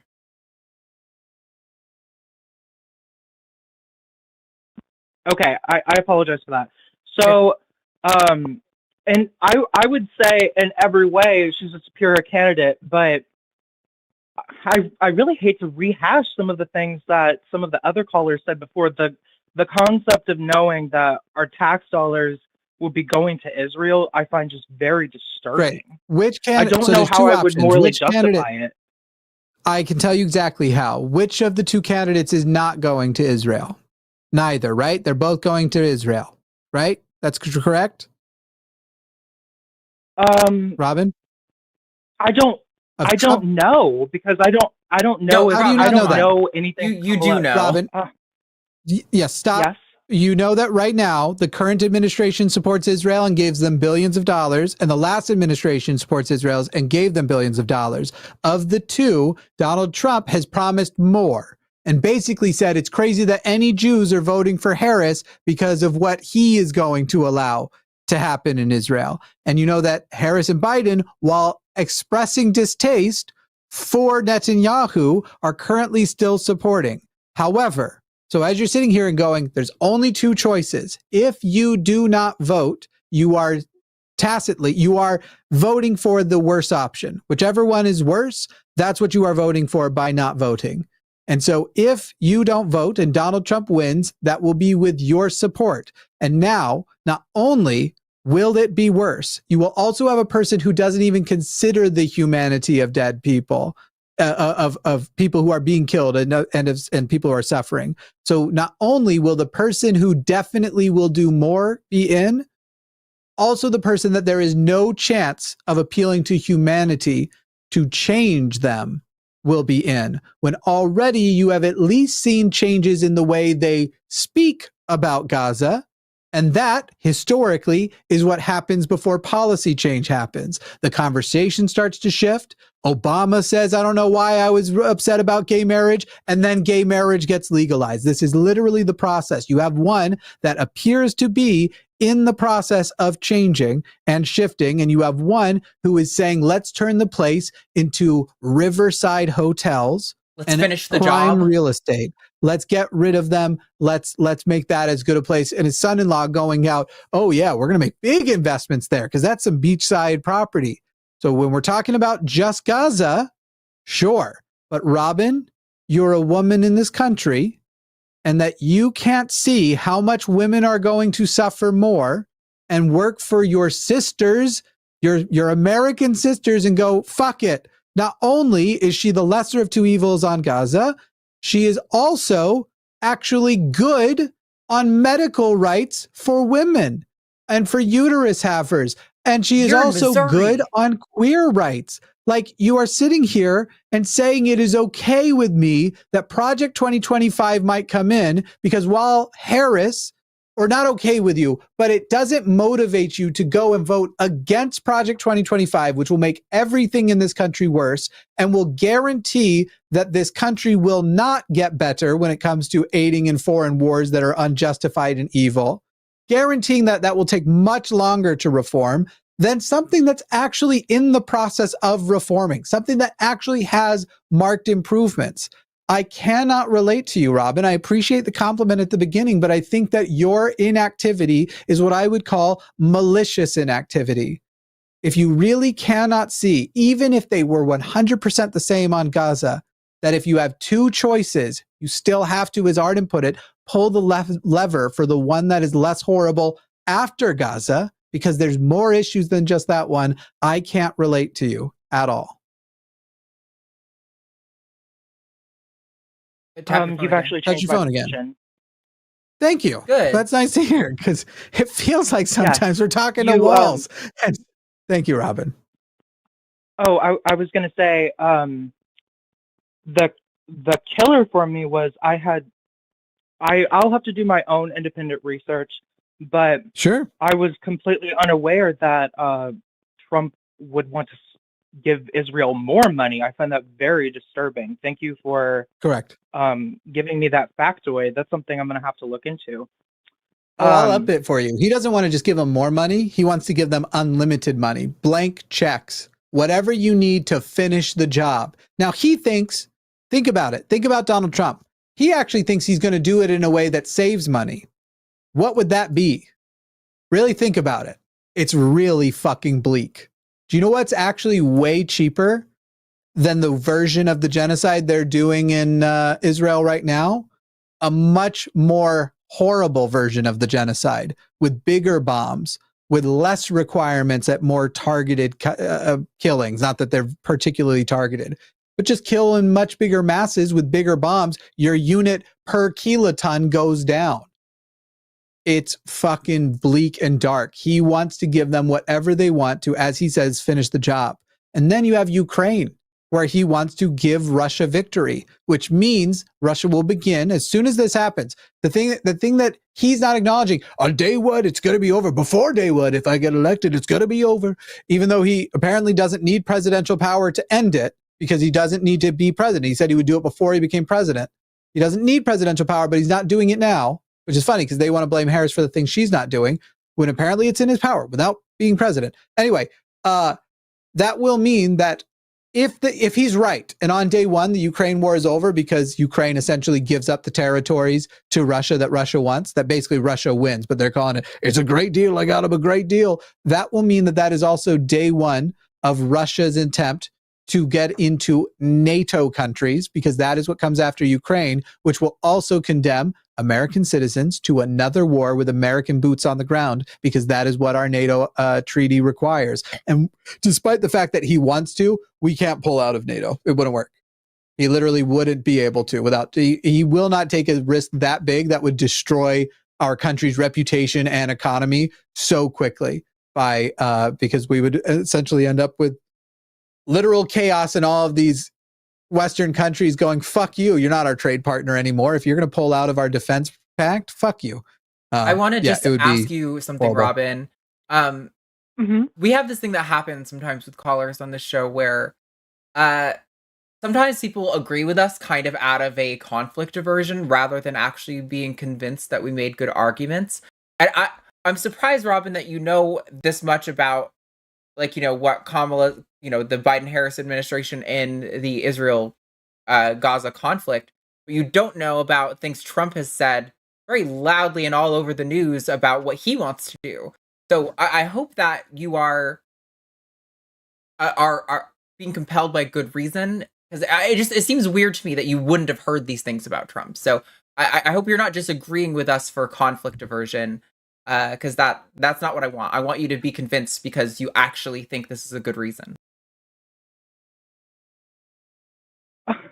I wish that I could disagree with you, but you've actually changed my mind. Cool. Good. Glad to hear it. Excellent. Yeah, quickly, like I said, fact check everything. Because, all of it. Oh, sorry. Fact check them all. No, you're fine. I'm just telling you to fact check everything. I fear no fact check. Okay. Yep. I actually feel like you guys covered almost everything that I was going to ask, and you guys did it in an excellent way. Thanks. Very quickly, I would like to say, this might sound, I'm going to go here in a second, because I feel like you both did a phenomenal job. Thank you both. In the screening process, when determining calls and stuff like that, this gentleman was asking me some like questions. He seemed very nice, but he asked me, you know, like what my religious background is, and he asked me if I believe in God, and I said no, and I said that I'm Buddhist, and I just wanted to preface that there's non-theistic religions out there. You don't have to believe in a God. Yeah, or this be is just a theist to be part of a religion. It's not a commentary on the quality of your belief, Robin. It is just for our purposes of understanding where you're coming from. The screener clearly agreed with you, though, because they also marked you as an atheist still. So they didn't mark you as a theist. But yeah, we mostly do religion-based shows, and we didn't tell the screeners to do anything different than normal. So right now they're asking questions. Do you mind me picking your brain about something just for a moment, Jimmy? I know that it's not about using the your election. platform. Okay. Very succinctly. Very succinctly. Oh, I'll be very fast. As long as it's quick. I'll be very fast. Okay. Yes. I know that you talk about deconstructing Mormonism and the harms of Mormonism. I'm somebody that used to be a Christian, converted to Buddhism. I would like to use my platform to some extent to do to talk about Christian deconstruction, but I'm concerned that that would also make me a hypocrite. Like, should I just pick one lane or the other? Like, talk about Buddhism, talk about deconstruction? Because I feel like it's kind of hypocritical, and I'm kind of like trying to have it both ways. What would be your take? Do whatever you want, but if you believe in supernatural shit, at some point you might end up in a debunk video. That's all I got. Be you. Be your genuine self. That's Make sure you enough. have good reasons for shit. But if you are still encouraging the supernatural, I will not find whatever reason you have for deconstructing Catholicism will likely fall flat for me, considering it'll mean that you have a faith-based position in something else. So go for it, but if you are a hypocrite, you may expose your hypocrisy. Yeah, that's fair enough. Well, thank you both for having me. I appreciate your time. Cool. Word. Thanks, Robin. Bye. You've closed the line, so I'm going to unpin that I also message closed in the the line. chat. Oh, yeah, I did. I feel like this might have been the guy who called before. We'll yesterday? see. Or maybe I swear. last week? Yeah. No, but the number doesn't have a thing. We'll see what happens here. I just feel like there might be a group of people who are pretending to be other people to try and sound like. We'll see. I'll see if that is what happens here. Let's talk to Jose in Texas. Jose, you're on the line with Arden and Jimmy. That's my name. Hello. Hey. Hi, Jose. How are you? I'm good. Hi. I guess there's empty space. Let me fill it real quick. I'm pro-Trump because I consider myself progressive in the simplest sense, in that best ideas win, and there's no party that currently represents me, and I don't want to support the Democrats who pretend to be on my side.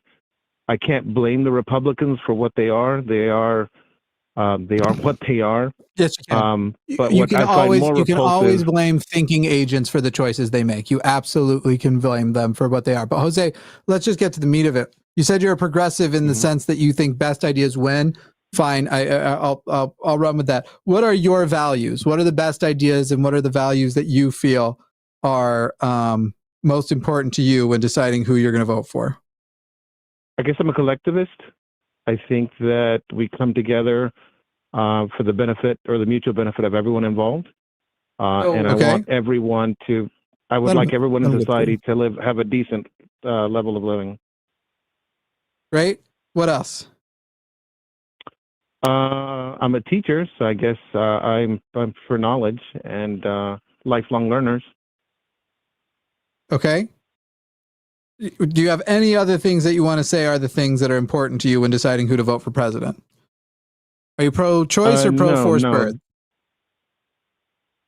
I'm sorry? Abortion is on the ballot this year. Where would you fall down on that? I'm not pro-abortion, but I think lack of abortion is worse. So abortion is the lesser of two evils. Okay, so you would essentially be pro-choice. You don't want to have an abortion. You don't want to encourage anybody to have an abortion, but you wouldn't deny anybody else's right to an abortion. Exactly. Where do you come down on medical care? Should we have a universal system that everybody has access to? Absolutely. Okay, universal medical care. Where do you come on immigration? Should it be easy to come into this country, and should people from South and Central America and Mexico be able to come to America, be vetted, make sure that they aren't, a felon or something, and then be admitted to be laborers or, to basically see the American dream as they like? Yeah. Great. Pro-immigration. Okay. Can you think of any that I'm missing that we should check before we proceed, Arden? Oh, how do you feel about queer people? Should queer people be allowed to get married? I of course, and I'm a reformed homophobe, so it's pretty important to me. Right. What about trans people? Should they be able to live the life that they want to live without the government interfering with them? Absolutely. Okay. All right. Here's the list I have for you. Go ahead, Arden, if you want to add any. No. Go with your thing first, and then All right. I just want to recap. You are a collectivist, meaning that you want the best for the largest number of people. You're also a teacher, so you want to inspire people to gain knowledge. You are pro-choice, even though you don't love the idea of abortion. You believe in universal medical health care and access to it. You are pro-immigration. You believe that queer people and trans people deserve rights and to live the American dream and get the pursuit of happiness. That all sound correct? Absolutely. Which one of those do you think Trump is better on than Harris? Which one of those? I think they're the same, exactly the same. You can't be serious. Okay. There's no way. I don't believe it. Can I expand What is the on it? Heritage Foundation, Jose? You can in a minute. What is the Heritage Foundation? We're going to go in reverse order. What is the Heritage Foundation?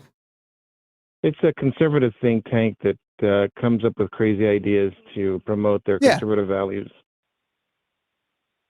Of the 3 Supreme Court justices, Neil Gorsuch, Brett Kavanaugh, and Amy Coney Barrett, how many of them were chosen by and lobbied for by the Heritage Foundation? I don't know. 2 of them. And actually the third probably, but there's a paper trail for 2 of the 3, Barrett and Kavanaugh.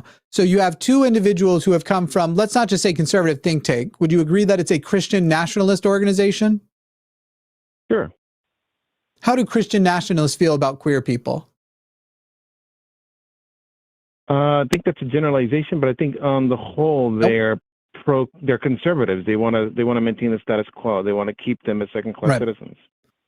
Donald Trump got 3 individuals on the Supreme Court in an already conservative majority court after stealing one. And now, if he is elected, we'll get to actually solidify 2 of the existing, as those 2 will retire. And he will actually have had a total of 5 Supreme Court justices picked by the same people. Let's be clear. The Federalist Society will be the one who makes the final list, but it'll be lobbied for by the Heritage Foundation. The same people who brought you Project 2025. I hope that you are reading yours up on Project 2025, because Project 2025, which Donald Trump says, I haven't read it, has a tremendous amount of overlap with Agenda 47, which is his, and not to mention 140 individuals from his administration went and worked at Project 2025. But let's also be clear, the foreword of the book on Project 2025 was written by his vice president, J.D. Vance, and Donald Trump is 78 years old with arteries very, very clogged by KFC and McDonald's. So not only is there a good chance that he would do what the Heritage Foundation told him because he has shown that he supports them before, but that he would also, there's a decent enough chance, I'll just put it this way, J.D. Vance may be the actual president in the next 4 years, and there's a higher chance of that than normal. And this is a man who not only has signaled that he supports Project 2025 by writing the foreword to the book, but also that he is anti-everything you just said. He is anti-trans people. He is anti-queer people. The Supreme Court justices that Trump appointed and will appoint in his term are both against those. He is against universal health care. Donald Trump is against universal health care to the point that he actually tried to repeal universal health care. If you can remember the famous moment when John McCain came up, got the attention of the person, and then the thumbs down is the big surprise that they were unable to repeal it because he didn't have a replacement. He has had now over 8 years to put that replacement in place. And at a recent debate with Kamala Harris, when finally asked, do you now have a replacement plan that you have been promising was right around the corner for years? He said, not I do have a plan. He said, I have concepts of a plan, meaning he doesn't have a plan still. So he actually doesn't have a plan to even maintain what small access to universal health care we have. And he certainly doesn't mean to expand it, where Harris has actually guaranteed that not only will she expand it, she will also expand access to more people to things like Medicare. Now, I hope we can actually push her further left to her old position of Medicare for all, because that is actually the best position somebody could have. But at the moment, we have to work with what we have. She at least has been shown that she can be swayed. Now, continuing on your list, pro-immigration, Donald Trump wants to be dictator on day one and has signaled that not only does he want to deport people who are here illegally, he wants to deport people here who are legally, like the Haitian migrants, I don't even know what that word's supposed to be, like the Haitian migrants who are there legally in Springfield, Ohio, that Donald Trump has spread lies about and continued to spread even after the Republican people of the Republican leaders of that state said, please stop. We're getting bomb threats. We're getting people being attacked. This is actually the damage being done, and nobody's pet has been eaten. So on immigration, he wants to be dictator on day one and have the biggest deportation campaign that you have ever seen, so big it will make your head spin, and not just get rid of illegal or undocumented immigrants, but also get rid of legal immigrants who are literally here because their lives depend on it. We already covered abortion. He is the person who overturned Roe v. Wade. And whether or not you go, yeah, but he wouldn't sign a federal ban, he already should be punished for getting Roe v. Wade in the first place, because you, Jose, live in a state with me that has effectively a 6-week ban in a lot of ways, and a vigilante law in effect, which allows people to get money by turning in people not who got the abortion, but who assisted in the abortion, thereby making it too terrifying for anybody. But also across this country, because of the uncertainty, has cut off abortion care to so many people because the hospitals aren't sure whether or not they can do it yet. And you literally have examples of women bleeding out in their cars on the edge of death until the hospital finally will do it, or dying. Those are the examples we have so far. You are a teacher. These are not pro-union people. And while you can say there are many unions who have not voted for Harris, that's also because, let's be realistic, unions are largely staffed by white men. And the real reason why the people in the Northeast wouldn't endorse her, but did endorse Biden, is because of a combination of racism and sexism. She is clearly better for unions, including teachers' unions. Donald Trump does not give a fuck about teachers. Donald Trump doesn't understand what happens at schools, seems to think all children go to boarding schools, to the point that you can send your kid to school and they will come back a few days later, Jimmy, I love you so much. And then they come back and they have been transitioned. And then lastly, you said you are a collectivist, where you are trying to now vote for the people who like an Ayn Rand style of capitalism, which is the problem we currently have. And you can actually trace this back to Reagan's policies of this theory, and obviously before that, of trickle-down economics, and the way, in fact, it is the right's absolute fetish for unrestricted capitalism that has resulted in an absolutely insane and immoral level of wealth disparity. The richest people in the world are richer than ever, and the poorest people in America, people can buy a yacht that is so big it holds another yacht, as Jeff Bezos has done, and also starve to death. So that was your entire list of values in reverse order, debunked that Donald Trump is just as bad as Kamala Harris, because Kamala Harris has positive policy proposals on literally every single one of those points. Yeah, I just have, sorry. Surrender the floor. One thing to add, Jose, and then I want to let you talk. Literally one sentence question. Would you consider yourself, like one of the previous callers, an accelerationist socialist who's looking for a violent revolution? No, I'm not looking for a violent revolution, but I am looking for revolution. Okay. How do you think a revolution's going to go down in this country that isn't violent? Help me understand that. Well, okay, so after that long list of how evil the Republicans are, or I should say conservatives are, let's go down the list. Let's do that. And since you comprise the list, Jimmy, can you start me on the first one so I can tell you why? It was your list, but go ahead. Give me why they are better. I don't remember what list that I didn't create. I didn't come into this call with the list created. No, I know. I wrote it down. So your first one was collectivism. You believe that Donald Trump and Harris are the same on collectivism, which is funny because really everything you say after is the components of what that collectivism would be. The rest of your list actually is the pieces of it. And yes, it is extremely not true. Also, I just want to point out that you just didn't acknowledge my question at all, but go for it. Well, right, because I mean, I've been on the call for about, 5 minutes, and I've spoken maybe 30 words. So, well, that's because, Jose, you gave us the stupidest list of reasons why. Oh, are you going to complain right now for real? I didn't talk either, motherfucker. No. Go ahead and speak over me. Overspeak is completely ethical. Go ahead. Okay. I'm going to call you a bad word. I really just stopped myself from saying something really cruel to you. Would you give us a list of why conservatives are who you're going to vote for, and it is a collection of socialist policies? It's going to take 10 minutes to debunk that because it is the stupidest thing you could have said.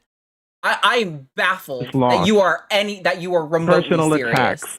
You just lost personal attacks. You should be ashamed. Personal attacks aren't a loss. You don't understand. I've muted you, motherfucker. You don't understand what argumentum ad populum is. Argumentum ad populum is I'm saying you're wrong because you're stupid. That's not what I did. Jimmy just listed all the details while you're wrong on the facts. I called you wrong. I called you stupid because you are stupid. Calling you stupid is not an argument. That is me mocking you because you are monumentally stupid, and I'm trying so hard not to say worse things. I gotta stop. I was treating that call. He hung up. So Jose, what a cowardly thing to do. That's Jose, a troll. I was I don't actually believe that's a setting real you caller. up. I genuinely That could don't. be the case. It could be. I was setting Jose up for success on the basis of accepting and encouraging a fallacy, because I was letting him give as long a list as he wanted, because that is actually a debate technique called gish galloping. You give short, vague, several answers, because then if they can't hit everything back, a person, you've only said a little, but if they don't debunk each thing, well, I was right because you never got around to how it's going to affect teachers. You never got around to. I was setting him up for success. I was going to let him win on the fallacy of, great, here's your short-term list, or try to win on, here's your short word list. And now I'm going to take it apart piece by piece and absolutely wreck it, because frankly, I find Trump supporters and these people who are sitting out kind of boring. So I decided to make it hard on myself and let you have a long list. But I don't know what he thought it was going to happen. Here's my list of things, and they are the same. Great. Here is how your list of things, one by one, is not the same. And if I had missed one, like medical universal health care, then it wouldn't be about the fact that I hit all of them. It would be about the fact that I missed that one. I just honestly, like, you're going to sit there and complain. So frustrating. Somebody in the chat was like, why are the hosts getting shitty? I so deeply resent when people look at someone like Jose, who calmly explains why he's voting for the person who wants to deny women access to abortion, and why he wants to deny all trans minors access to evidence-based healthcare accepted by every medical organization in the United States, why he's willing to advocate for like the objectively worst healthcare policies, and I'm supposed to be respectful to him because he said it in a calm way. That's not. People are delusional. If you say shitty things in a calm way, it doesn't make you a good person or a better debater. Personal attacks. You just lost. And I know because I hung up, and that's what winning looks like. Right. You ran away. You ran. And you ran so far away. I don't really care what order we do these last two. I really don't even want to talk to James. It's stupid to me. You can't vote for president. I don't really care what he has to say. So maybe we can take him and probably let him. No. Yes, he can. He can vote for president. They get to vote for. They don't even have representation in the House, do they? I might be wrong on this. They don't have senators, and no, they don't have. But they can vote for president. Okay. How many? Let's see. All right, James, go for it. I don't think they get any. Hi, James. Hello, James. Touch your phone, James. Live. James, your phone has gone to sleep. James. Pull it away from your ear and oh, actually, that's totally my bad. I am so sorry. You're live now. Oh, it's very loud though. What is that? Hey, you gotta get closer to the phone if you're gonna whine. What are you doing? Oh, he's playing a video, and I heard the word gay in there, so I'm gonna say. Yeah, just keep saying gay. Goodbye, James. Okay, bye, James, you pedophile. That's just this pedophile that calls in people. Don't worry about it. Anyway, by the way, just so everyone knows, like the thing I've been handicapping myself with here tonight, I've been playing video games this whole time. I've been playing Satisfactory, and I built like a really nice, just a steel beam factory. I've been slowed down, but Trump supporters are so easy to take on that I rarely needed to stop playing to actually fight them. It just isn't very necessary. I'm dying for Marvel Rivals to come out. I had so much fun. That'll be fun. Hey, Kevin, you're in live. Japan. Go for it. Do it.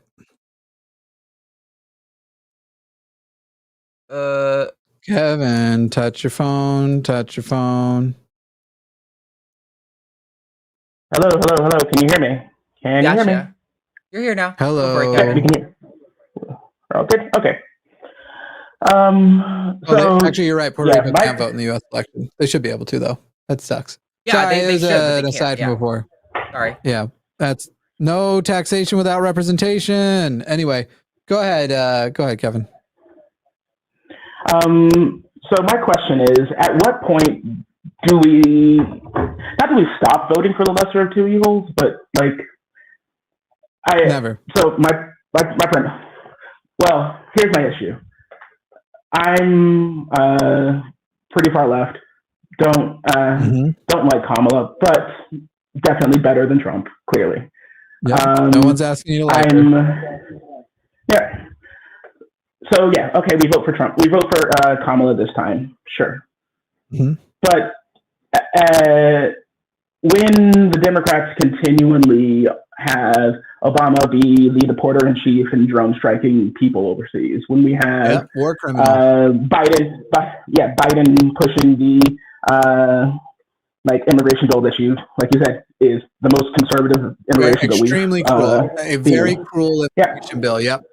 And Donald Trump, for selfish reasons, stopped it, which was like, Well, and actually, in that regard, he probably won't. Yeah. Donald Trump won't be able to get as conservative a bill as Biden had pulled off. It's sort of leopards are eating his face a little bit here. But go ahead. Yeah, absolutely fair.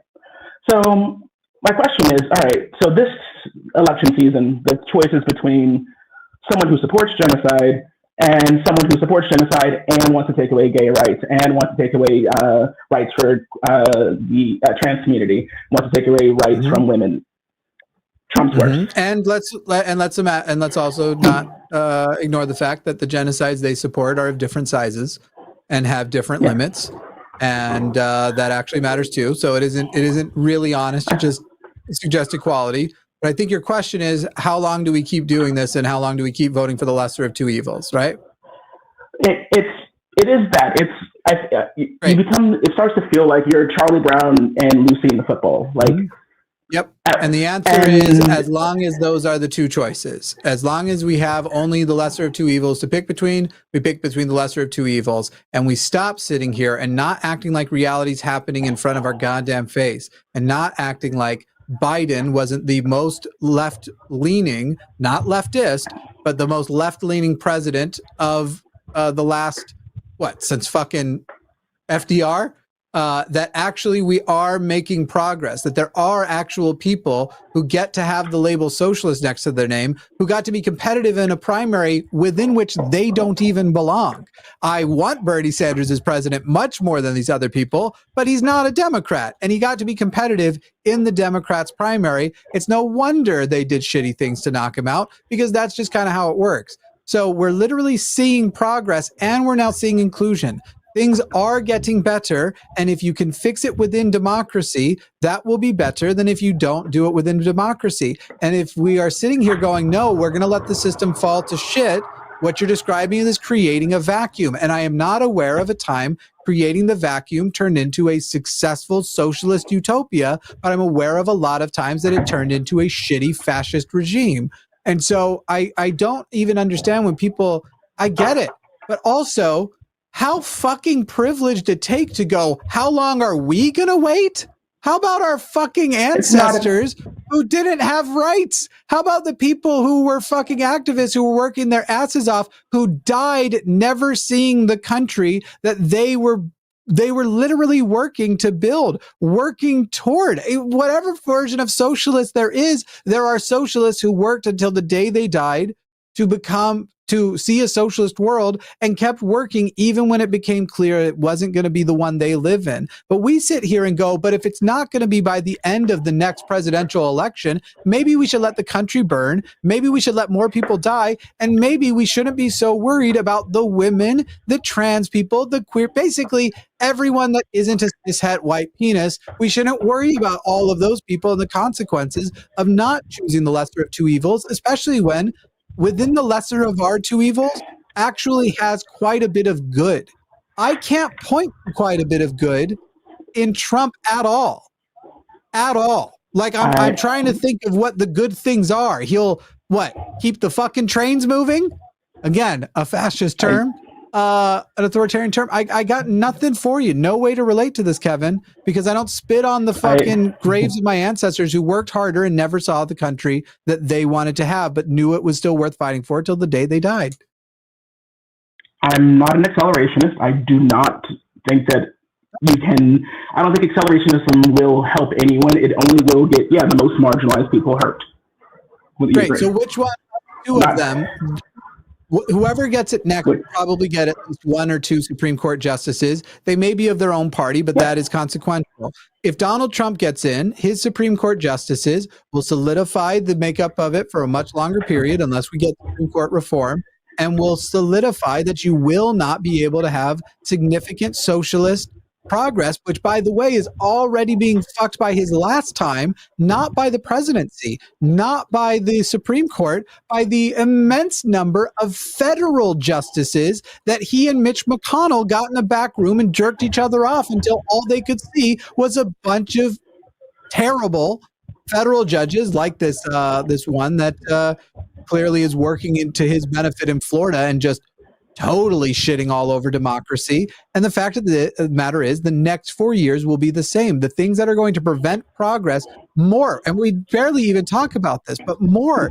than who the president is, more than who the Supreme Court justices are, is how many more conservative Heritage Foundation federal judges are going to take the bench over the next 4 years. I could never mention Biden or not Biden, Harris or Trump once in an argument and still tell you why it is better to vote the Democrat ticket, no matter who is at the top, than the Republican ticket, no matter who is at the top, because of the Heritage Foundation's involvement in appointing federal judges. And at the end of the day, if that still doesn't compel a person to actually vote or to not vote third party, once again, as I've said multiple times in this episode, I can't relate to that type of fuckery and non-empathetic position toward the people who matter now and will matter in the future.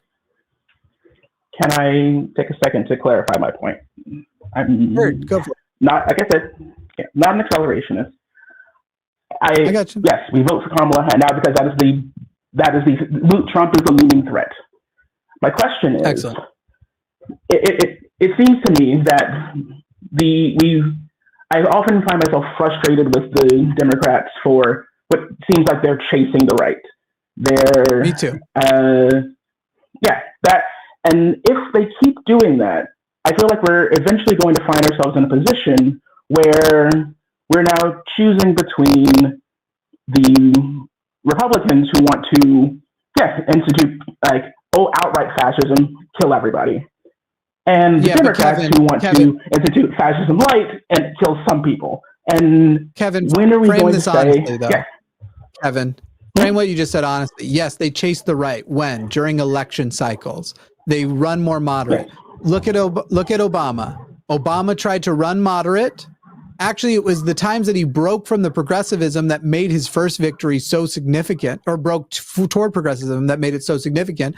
But then he did try to chase the moderate, especially for the to get reelected. But then once he was elected, he still ran further left. Again, not leftist, but further left than he ran on. This is what both parties do. So if you're sitting here going, I'm comparing the way they're trying to woo the right to what their actual policies in effect when they get in, I don't know how leftists don't sit here and go, Harris is clearly trying to send out a little silent signal and light the beacons to when she gets in, it's going to go much harder left because she literally picked that socialist Santa boy as her vice president. Like the guy, like how is that nothing to these people? Not a signal of like, yeah, clearly she wants, as far as her main advisor, the person in the room who's going to potentially convince her to change her mind the most, to be a person with more extreme left compared to her positions. Like, I don't know what to tell you, bud, because literally every campaign, she is running a campaign to the left of the last Democratic campaign to run. And I have no doubt that she will run a presidency to the left of the last president who ran, because that's the progress that happens. So if it doesn't happen, if you start seeing that pattern doesn't hold, sure, light some beacons of your own, then get worried. But right now, the election is what, 20 days away? It'll be 21 days away this coming Tuesday. Now's not the time to worry about it. And it is the time after that election to get extremely involved in whoever Bernie Sanders 2.0 is going to be. Get as involved as you can for the years leading up to it, and not waiting until the year of the election to be like, why are we still voting between a piece of shit and all the shit that was ever shat? That's, I think, everything I got for you. Arden, do you have something you want to throw on, put a cherry on it? It just, to me, this complaint feels like people who aren't marginalized experiencing marginalization for the first time and realizing that, like, we are not the elite class, and being like, man, marginalization sucks. This is hard. And it's like, yes, welcome to being a woman or a queer person or a person of color. Like, this is what marginalization is. We're fucked. When we get wins, they're not good enough, and we will never see the fruits of our labor, and it's a brutal, fucking awful situation to be in. And I wish we could have, the socialist utopia so many people dream of, where we're the luxury gay space communism, where everyone's fed, everyone's healthcare is covered, and we're just pursuing knowledge and joy for all of our lives with community. And that sounds so beautiful, but it's not where we are. The voters are the lower class to the elites, and that we are marginalized in that way. And it's like, yeah, it sucks. Welcome to a lot of people's lives. I will probably not see the world that I want to see before I die, but I will improve it, and I will be a part of it, and it will be closer than it was than when I was born. And that's my goal, Kevin, because realistically, that is the quickest. Are you absentee voting, or are you just on vacation in Japan right now, Kevin? Can't hear you, Kevin. We need to wake up your phone. Touch the phone, Kevin. Doing it. Hey, can you hear me now? Are we good? Are we okay? Yeah, Are we okay? Okay, got it. Sorry about that. Yeah, I know. I live here. I'm absentee voting my home state of Florida. Word. I appreciate that. You definitely need to vote Harris more than the average person, because Florida might be the only state that seems a lock that could flip. And I agree. I guess my question was more about not necessarily this election. Harris, I get it. Sure, I'm gonna vote for her. Fine. I think my issue comes down to, and I'm a black man, cishet black man, but I do understand the being in a marginalized position and realizing that the world's out to get you. What I am questioning is, at what point, what do we do when we come to a point where we're choosing between hurting group A or hurting group B? That's what I'm worried revolution. about. Is that, yeah. Right? If you're saying I don't know exactly what you're actually asking, what the more specifically, but if we got to the point where it literally was too bad on both sides and it was actual fascism with no chance to get out of it and no chance for democracy to improve our situation, then we go George Washington, right? But right now, except for I will not let anybody, none of my ancestors will I let own your ancestors. That's not what I mean by go George Washington. Then we go revolutionary, right? Then it's that. But we're not there. I'm not sitting here saying that there isn't a place ever for violence, but it's not anywhere close to where we are yet. Not at least as far as a general revolution goes. That was my question, was where do we draw the line and say, no, you actually are both doing awful? And I'm worried we're heading in that direction. But shorter than where we drew the line in the 1930s. Sorry, can you repeat that? Yeah, I'm going to be vague, though, because we're on YouTube. We should draw the line in a place shorter than the place the Germans drew the line in the 1930s. Fair. Cool. Okay. I just didn't hear that last sentence. Right. It won't be when the Nazis' opposition party gets elected, but yeah. Me, Kevin, just the only thing I want to add is this should be really easy. If you are a humanist, the answer is so simple and straightforward every time. The one that causes the least amount of suffering mathematically in a if you want to call it soulless utilitarian sense, I think it's extremely empathetic. But if you want to think of it in a soulless way, you can. Think of it in a mathematical way. Whichever causes the least suffering is the morally superior option and is the one that we should advocate for. Like Jimmy said at the beginning of this call, for as long as our options are lesser evil and worse evil, we should be morally obligated to push for the lesser evil and to keep making it lesser and lesser. But I think I would say I push back on that point just slightly. I don't, because as you phrased it, Arden, if I can repeat your point, we should vote for the lesser evil and keep making it lesser and lesser. But I don't think that that's what's happening. I think that we are voting for the lesser evil, and then the evil is still continuing to increase. I think Jimmy just showed you why that's wrong multiple times. I think Jimmy just did so many examples of why that's not the case. Watch the callback. It is literally getting better. It's just that now it's kind of like what's happening in Gaza. What's happening in Gaza is not unlike what was happening by America in Middle Eastern countries in the 2000s. And yet it feels worse because we see it more. So our exposure to it more makes us more reactive to it. As a result of that, you also now have more people reacting to it with activism. And right now, there's this thing where we're more reactive to the injustices we're seeing as a result of capitalism in this country. And it doesn't feel like we're fixing it quick enough. It feels as bad as these other things that we are exposed to constantly. And it feels, but these are things that take time. And in fact, not only are things getting better, the pace at which they are getting better is accelerating. But when you live in a fucking generation of people who have had so much stimulation every goddamn day, where it's literally like, I don't have to go 6 seconds without a hit of serotonin, that you basically have condemned an entire generation to high instances of ADHD. And yeah, I'm talking down to you. I'm saying that's a bad thing. Shut up. I have autism. Go fuck yourself. We're better than you. Anyway, I just said that to make people mad on the internet. I don't feel that way. But anyway, I literally this is my second command over here. I'm the autism, she's the ADHD, and we make the perfect work pair. But the whole point of that is to say that right now the short attention span that is getting shorter because of this constant overstimulation is actually a flaw in the activists, not a flaw in the activism.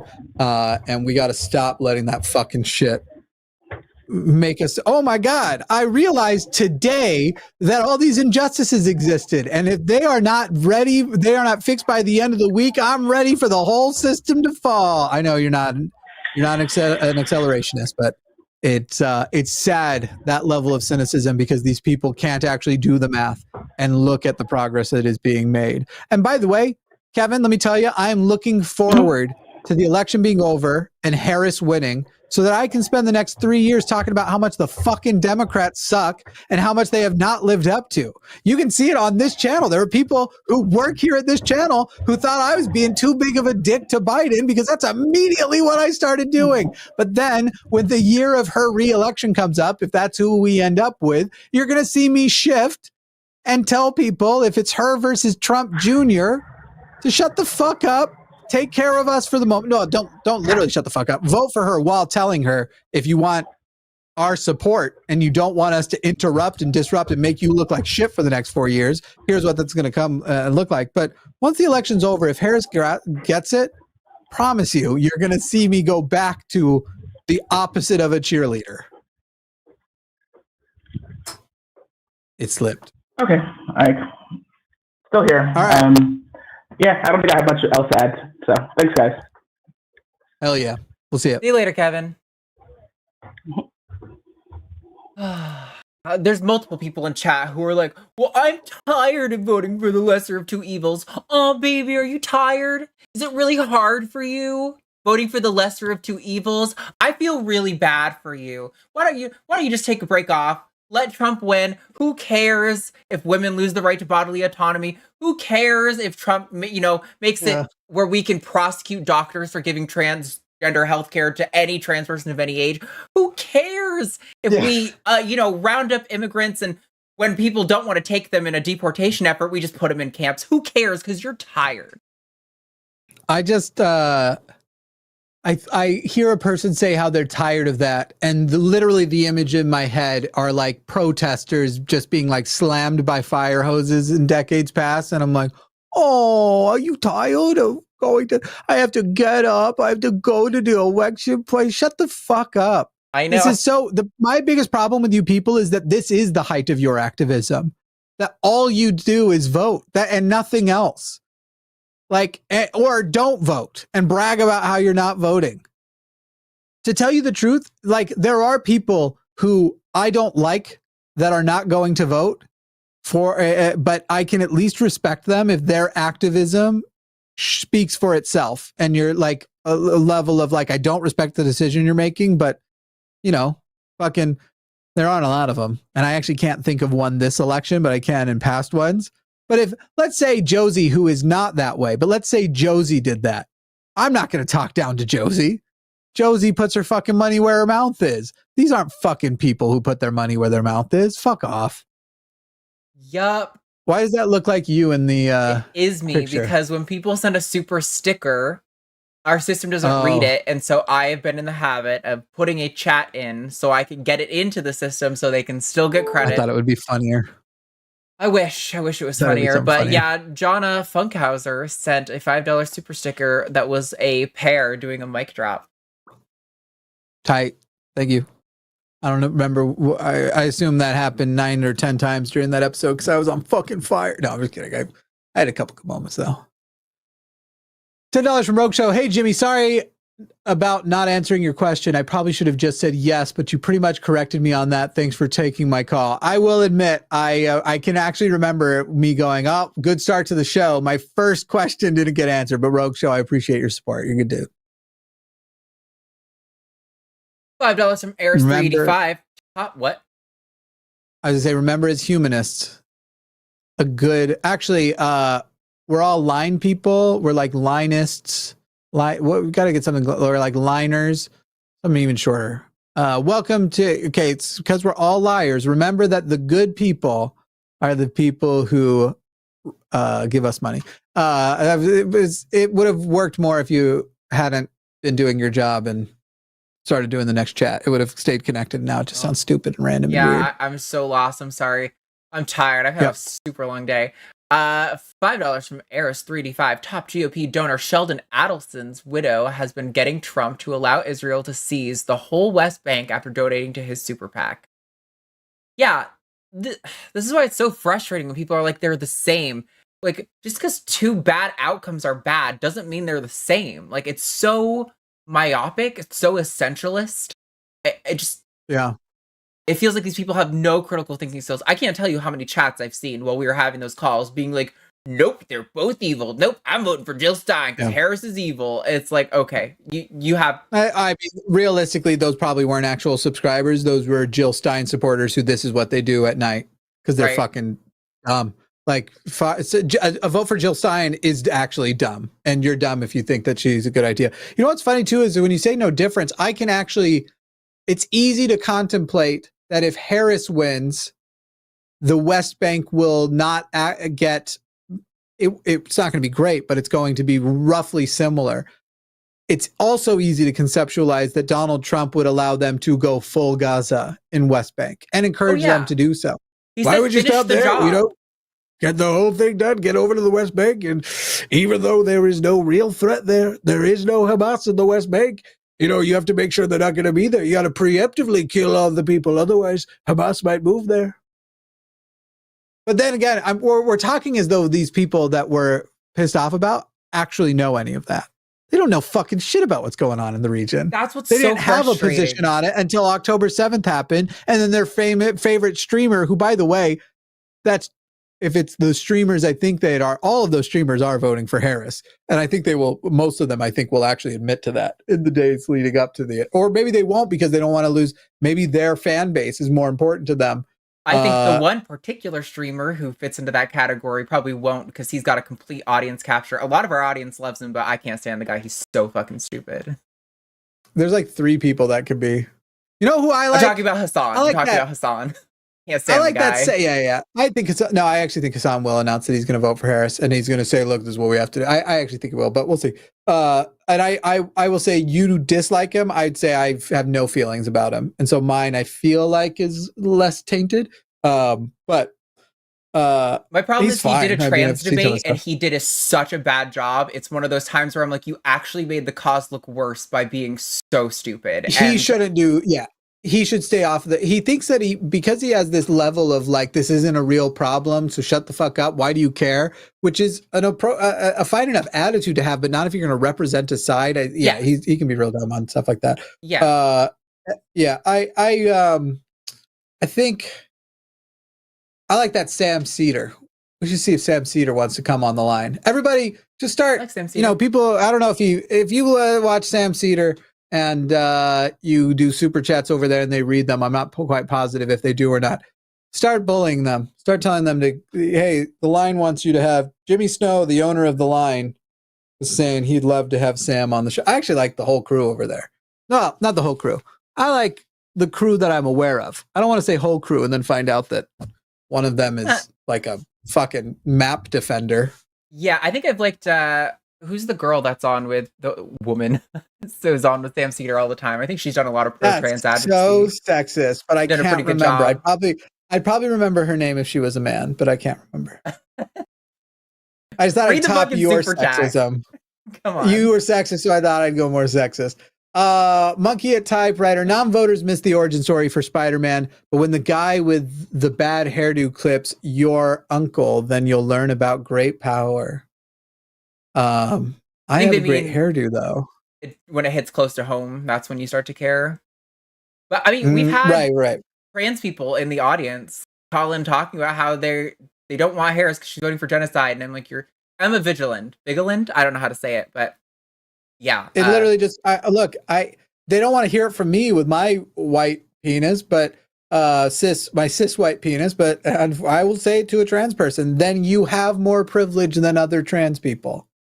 If you can conceptualize this is okay, that means you have privilege and resources. They don't. That's what it comes down to. What's wild is I have privileges and resources these people don't, but I'm the one here fighting for. Like, if Trump wins, I have private healthcare. I am probably going to be the last person to lose my trans healthcare.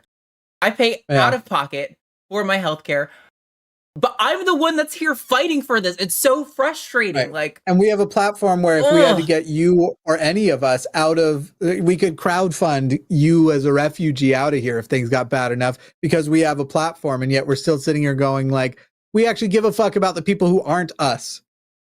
Right? Yes. I'm wanting the Trump tax cuts to expire. Do you know what that does to my business? Fucking shit. It's so frustrating. $5 from Tim Gill. Looking great, Jimmy. Also, you are a great host and network manager. Deserve all the goodwill and compliments you get. Keep being amazing. I hope Trump loses so I can quit hosting. Just so you all know, that's what's actually also on the ballot. If Trump wins, I probably will stick around for 4 more years. If he doesn't, I'll probably make 2025. They're going to vote for Trump now. They love No, nobody loves me that much. But if Harris wins 2025, you'll see me probably transition out of content generally. The podcast will the podcast will end last, but everything else will slowly trickle away. I'd love to just go full background. God, I hate being a public figure. Anyway, 11 from Cyroy. I joined, and the first thing I hear is the vegan sociopath followed by a literal Nazi. Good crowd here tonight. Take this tenor as a palate cleanser. You guys rock. Thank you so much, Cyroy. Yeah, no shit though. Yeah, I saw his full name come in, and then when people were saying it was him in the chat, I went and looked up what his real name was, and I was like, oh, so this is this guy. But I can't believe he actually admitted it, honestly. So I thought he was going to obfuscate. It was his real name, so I guess he was willing to say stupid things to his name. $5 from Johan Brams. If Trump ever goes vegan, I'll eat my organic plant-based hat. Bro, Trump will eat me before he goes vegan. Yeah. Then again, he is rich, so he probably has eaten human before. The most dangerous game. Tomek says, can you please make one show calling with vegans? I swear most of us are mostly normal. No, because we don't look, man, what would the show be? I'm vegan. I think it's the morally righteous position. Cool. I agree. Yeah, I know. People don't realize that almost everybody on the line is going to agree. And we're going to all also say that we just don't think it's a moral obligation. Many hosts on the line are vegan. Josie's a vegan. Yeah. Like, Katy was a vegan when she was here. I know it. Who was vegan? Who else? Katy was a vegan. Well, I think she had cheese, but you said when she was here. She's just on break. Sure. She's on if hiatus. She's not just on break. Okay. She's on indefinite hiatus. I Do don't you know know something I don't know? If she's never coming back, I feel like somebody needs to break the news to me. Although I know UK just enacted a terrible private healthcare policy that is. I don't want to talk because I don't know the details. I might fuck it up. So never mind. She better come back, Katie. Katie, can we give me a one shot real quick? Yeah, 1 second. Okay. Katie, look at how good I look now. You have been gone for this entire change. The line needs you, but mostly me, Jimmy Snow, much more handsome than before, needs you to return to the line. I tell you that if this is seeming weird, take it up with HR, but I kind of am HR. No, I'm just kidding. We actually have an HR group. All right, that's enough. Katie, come back. Katie, come back. Whoa. I do hope she comes back soon. I miss her, but I understand UK is worse than the US on trans rights right now, and so it's stressful. I don't know whose turn it is. Somebody $10 from isolate Sherman that Bay. clip and send it to her on Twitter or something. Okay. Here's a token I'm not gonna donation. do it. By the way, I don't eat cats or dogs, although a Chicago dog with onions and sport peppers is pretty good. Frankly, you know, they are eating the dogs at we have confirmed reports at baseball stadiums that they are eating dogs in those stadiums. At every row, you got a guy walking around, get your dogs right here, get your dogs. And they are working together. They're sending the money down the road. They're handing the money down, and they give you back a dog, and you eat that dog so fast. They eat it so fast, it makes your head spin. They're eating the dogs. They are. I forgot to do the impression. All right, go on. I guess I'm doing them all now. $10 from Mr. Boricua. Oh, I 10. thought. Never mind. Yeah, go ahead. Wisconsin is one of the few states, if at all, that allows voter registration up to and including Election Day. Y'all check your local voting laws for specifics. Check your regulations as well. Be vigilant on that shit. Yeah, there are definitely... I said late for most states, but don't take that as like, oh, well, then I guess I should just throw my hands up. Go look. Vote.org can check your voter... or is it vote.org checks your registration? I think they point you to your state's directory for checking if you're registered. And then you can register to vote there as well if you're not. So do that. Please. Especially if you're in like Pennsylvania or Georgia or Florida, any of those states that are like the ones we're really, hoping for. The swing states up in Great Lakes, Michigan, I just Wisconsin. realized I keep touching my nose, and people are going to once again say, "See, it is the cocaine." For the record, I'm touching my nose a lot because I have ear pressure issues, so I have to like pop my ears every like 5 minutes. It's really annoying. there's a tiny little pimple. You can I'm see it so right there. glad. I'm so glad you put this up, Jimmy. There's a tiny Let little me help you pimple out. there. A tiny little pimple, and it's bugging me. I don't get bothered by this. I got a little pimple on my nose. I know somebody is gonna feel so queasy. A little pimple. I'm not gonna pop it on air. Jeez. I knew people growing up who couldn't even look at pimples. Like, they obviously they had them, but if other people showed them, they'd be like, "Ew, don't know." Ew, gross. Don't try Would you read goddamn super chat? These people pay for your voice. Rogue Show 296 says Slacker. Trump wants to fund smaller businesses, just not black people, as the vouchers to support black startup businesses his supporters worked against. And just like last time when his tax cut was just for the 1%, I could be wrong. You could be. Also, I'd like to know which, for these people who think that he's going to be better for people, when we do discover new things like the student loans that were still being denied GI Bill to specifically black soldiers. In other words, redlining hasn't gone away. Which administration is more likely to reverse that, to fix that? Whatever. Yeah. Also, I don't know that Trump wants to fund smaller businesses. I think Harris has laid out a much more detailed effort to help small businesses. But anyway, $10. Trump does not want to fund anything that would be competitive with larger businesses. That's for fucking sure. $10 from Orange Laser. Thank you for keeping it real. Take my money, Jimmy. Go fuck yourself. Love the Arden Jimmy combo. Let's see more of it. Did you know Jimmy Snow has a podcast? I'm loving it too. It's fun.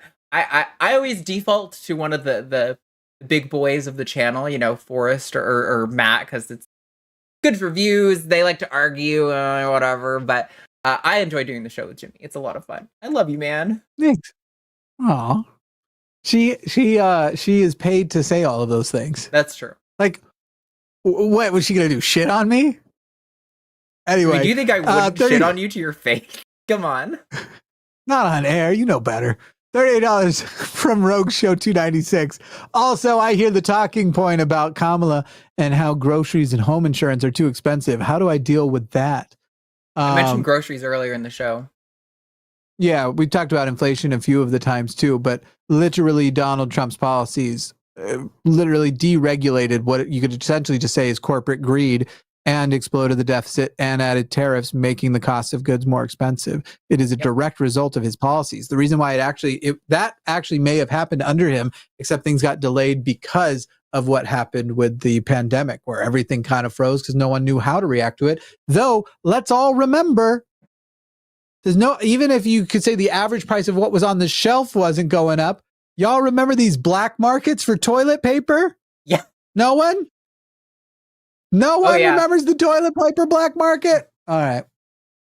I love when people reference. I've had conservatives at my reptile expos be like, "Oh, but gas prices were lower." I'm like, "Yes, when nobody was driving because we were all locked inside." Like, you don't understand. So much supply.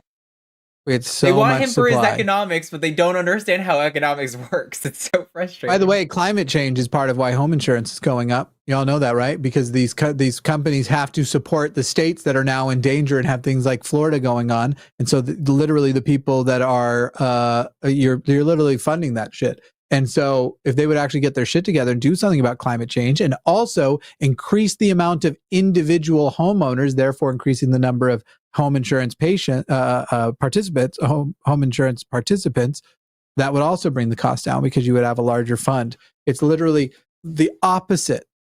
Donald Trump will make those things worse. It's not, this is why I say, like, Donald Trump isn't just a bad candidate. I'm trying to figure out what's good. Usually you would say like, yeah, but I agree with him on such or such or such and such. And I'm sure there's probably something. It's just fucking hard to come up with one thing. Yeah. Monkey at a typewriter says, word fact. The word factoid originally means an often repeated but incorrect fact. Over time, it came to mean a fun fact. So factoid defines itself. That's hilarious.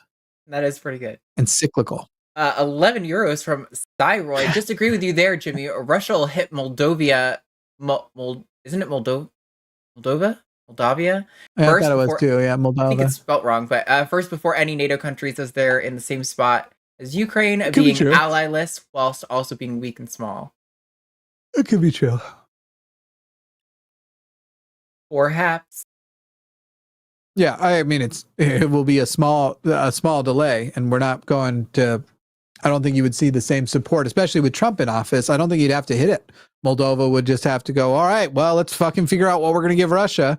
Everything? Okay. Because Trump, you got to do a deal where you meet in the middle. What if, let's, Ukraine, Russia, we're going to sit you down and we're going to do a great deal. Here's how it's going to work. Ukraine, you get nothing and Russia gets everything they wanted. And maybe you could actually pay a little extra. That is a good deal. That is a great deal. Mr. Hahn, if Harris should win, what do you think the odds are of SCOTUS overturning Obergefell? I don't remember how to pronounce it. Obergefell at some point in this term as retaliation. I don't think that that's what motivates the SCOTUS. That I don't think, even as fucking shitty as I think they are, I don't think they're literally motivated by retaliation. Now, whether or not they are going to overturn it, that actually will have more to do with whether or not somebody successfully gets it in front of them. And at which point, yeah, probably. I think it's non-zero. I mean, there's definitely I've been called out for misrepresenting what they said about the revisiting Obergefell. Obergefell. I know I'm saying it wrong. There wasn't quite as much of like a "we're going to take away gay rights in the future" kind of a quote, but they can justify it because it was only a 5-4 decision. So they say clearly this was it should have been a unanimous decision. So it is justified to bring it back up. And yeah, I do think that they will overturn it if it was brought back up, because if it was 5-4 before, and now we have a more extreme court than 2014, conservative extreme court, like who do you think is not going to? Neil Gorsuch won't vote to overturn it. Roberts probably would at this point. I mean, you definitely are going to get Scalia, Thomas, fucking Coney Barrett, Kavanaugh. So then you have to hope Gorsuch won't. There's some signals he probably wouldn't, but I can't say for sure. But he weirdly shows up sometimes for queer and trans people occasionally. And Roberts was originally part of the 4 that did vote against Obergefell. Didn't Coney Barrett also vote weird on one of those trans healthcare cases? I thought could have been. She voted out of line of what you'd expect, but I think it was because of like a way the bill was, or the way the the case was phrased She or comes from an something like extreme that. Catholic cult, though. She would not, just like she would not stop at the opportunity to overturn Roe v. Wade. It was She over a salivated technicality. the idea for of sure. overturning gay marriage. Obergefell. Oh wait, did I not? I don't think I read the last one. I just had it up. $4.99 for the big cheese. Trump is far more evil than Harris, inexplicably so. Look at the corrupt, extremely fascist candidates he's platformed and endorsed. Yeah, I mean, that. I'm repeating myself now, so I'm just gonna move on. Ruben Manzo says, the reason you have a lesser of two evils scenario is because your voting system by force results in a two-party system. Correct. That is actually the smarter thing to work against, but you can't do it in the year of an election. We need to switch to a parliamentary system. We need to be having coalition governments. It is so fucking obvious why democracy catches on in the world, but the two-party system doesn't. Ours sucks. Nobody wants it. No new democracy is like, we should do it like America. This thing fucking sucks. Right. Oh, someone in chat said it's Obergefell. So it is a hard G. I said soft G. Oh. $50 goddamn! from Bobtailed Trucker. Just vote. Things may never always align with your policies, but it will push towards better representation. Yes, exactly. I'd amend it though, Bob. If you're going to vote for Trump, don't vote. Well, sure. But yeah. Just vote correctly or don't vote. I mean, look at Harris's VP pick. He's like the furthest left person in that high of position that we've ever had. Like, you can't tell me it's not getting better. It's yeah, so frustrating. But it's not getting better at the rate of a TikTok, you know? Joshua Everett says the way we learn history in the US makes it seem like positive change is instant and bloodless, and it never has been. But the whole point here is that there are the things that are happening that are taking time and right now are not bloodless. Blood is being spilt right now. But change is still happening.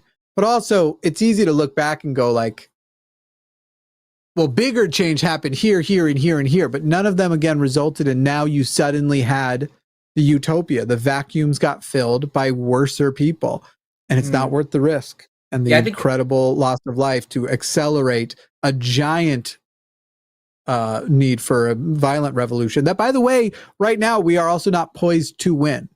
The violent revolution starts tomorrow. We're all, what would it take them like a month to kill us enough to have to give up? Yeah. Luckily, they keep me alive because they'd assume I would go out and be like, guys, stop with the violence. No, I'm just kidding. Obviously, if sides are being put down like in the Civil War, I will reluctantly die on the right side of it, but we don't need to be dying for shit. Yeah, it seems really unnecessary when we can just actually do activism and make progress.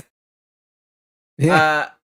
$10 from Mr. Boricua 10 asked this yesterday, but I would like Arden's thoughts. What would you think to having a parliamentary government with regard to representation? I think it would even the field, at least killing the Electoral College.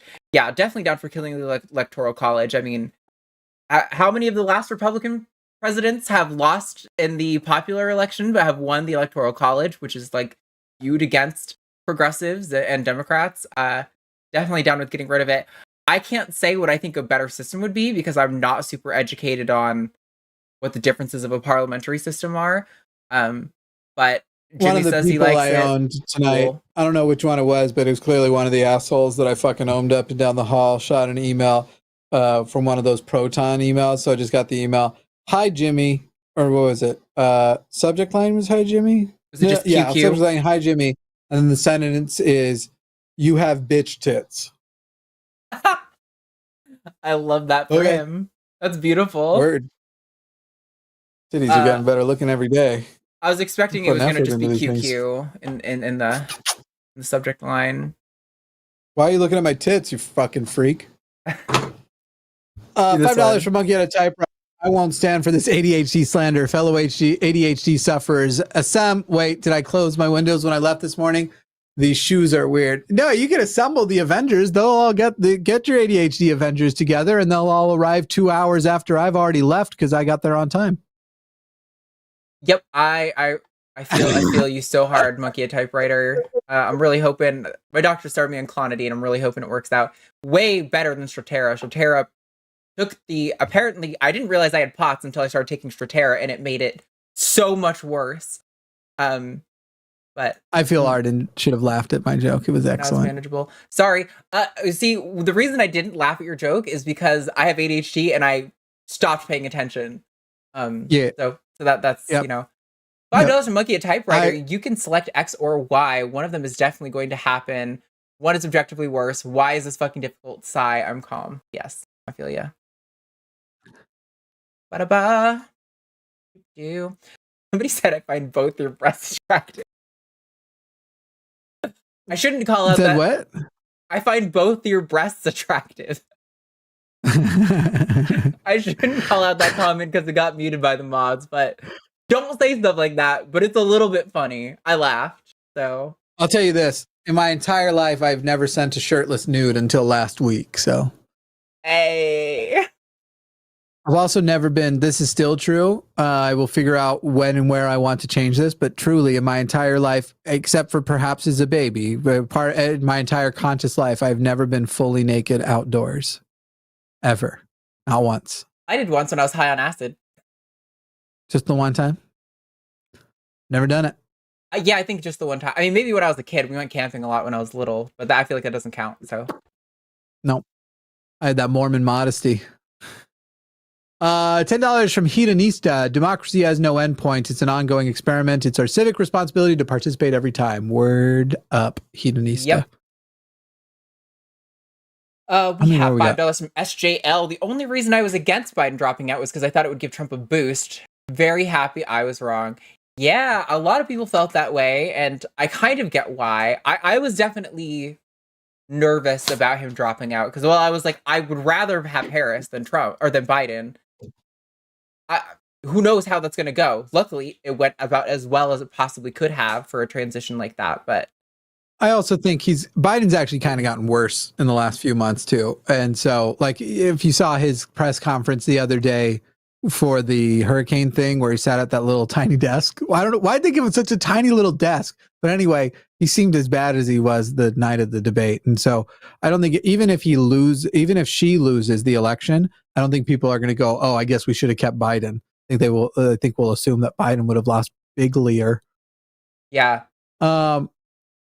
Yeah. Go next. On to the next. Somebody was saying it's 5 Republican presidents that have lost the popular vote, but 1 the EC. And haven't 2 of them been our last 2 Republican presidents? Fucking sucks. Olivia B says, what's the reasoning behind voting not being mandatory? You are a citizen, you have duties. I agree. Matt doesn't agree with me on this, but he also got cut up on one detail of it, and I realized we shouldn't have just stuck on the one thing.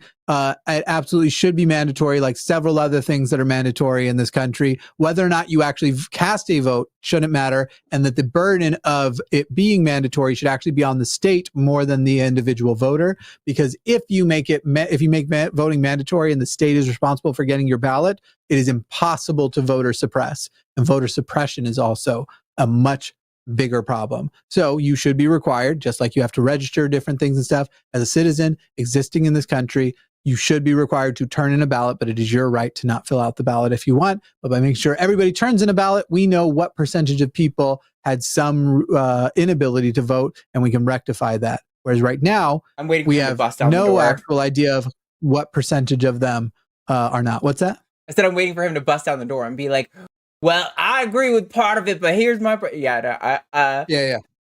He said it was fascist when we argued on Christmas or something. It was crazy. I think I agree with the policy, Anyway. the way you describe it, as long as people aren't obligated to fill it out. But I also think it'd be better if there was some system where you didn't even have to, like, turn it in. It also means that non-voting can turn into a protest vote, because you could actually reasonably say that a person now, if you have a mandatory vote, has to reach a certain threshold, and it also makes things more effective, like instituting ranked choice voting.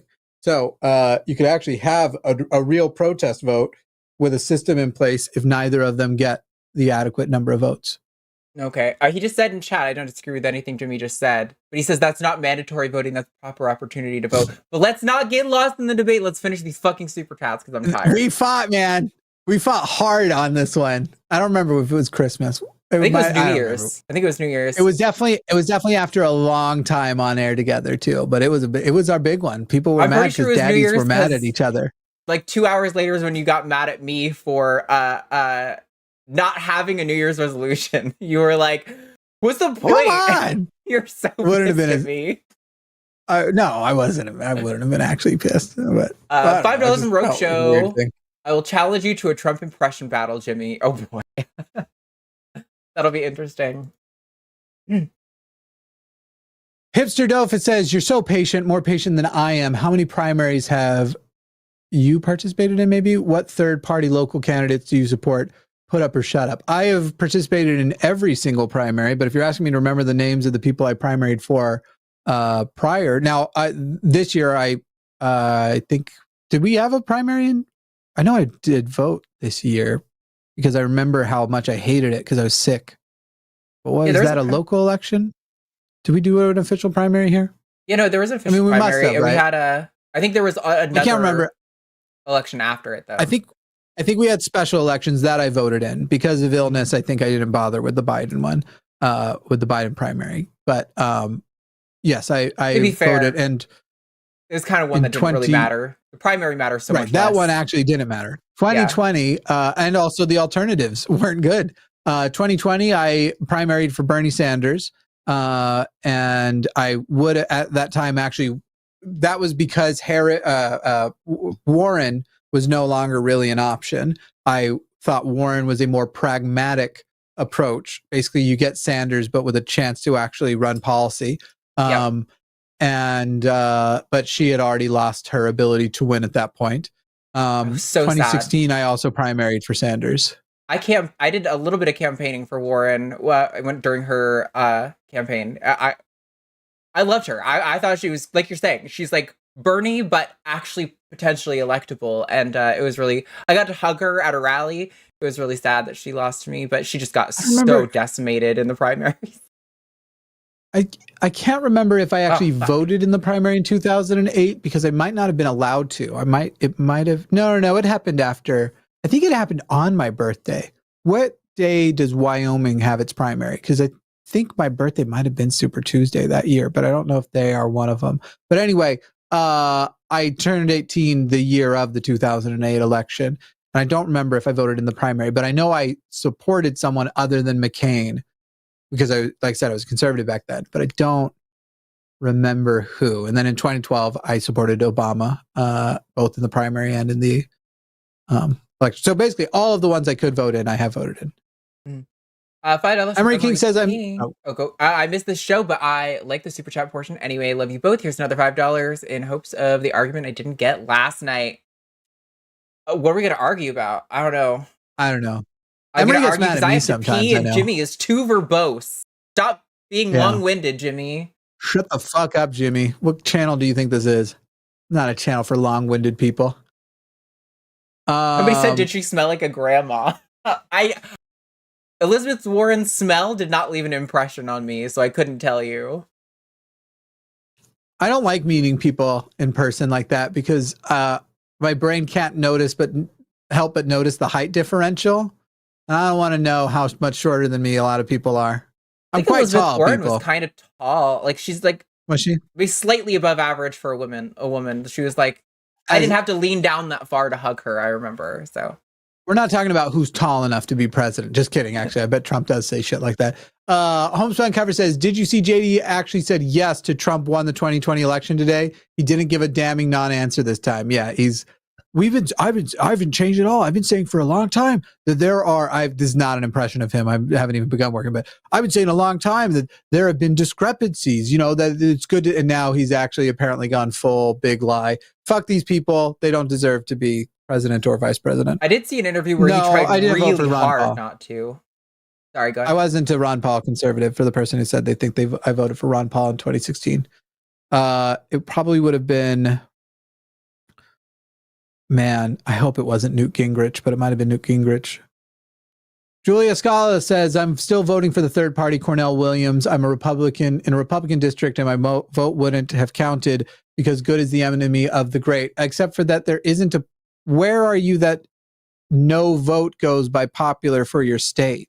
If your district is Republican, I'm still voting third party, Cornell Williams. If you're talking about for a different election than the presidency, I guess. You mean Cornel West? What are we fucking talking about, Julia? I What don't are know we who talking Cornel about Williams right now? is. I know who Cornel West is. He calls everybody, if he met me, he would call me Brother Jimmy Snow. And it would feel amazing. I would feel so great about it.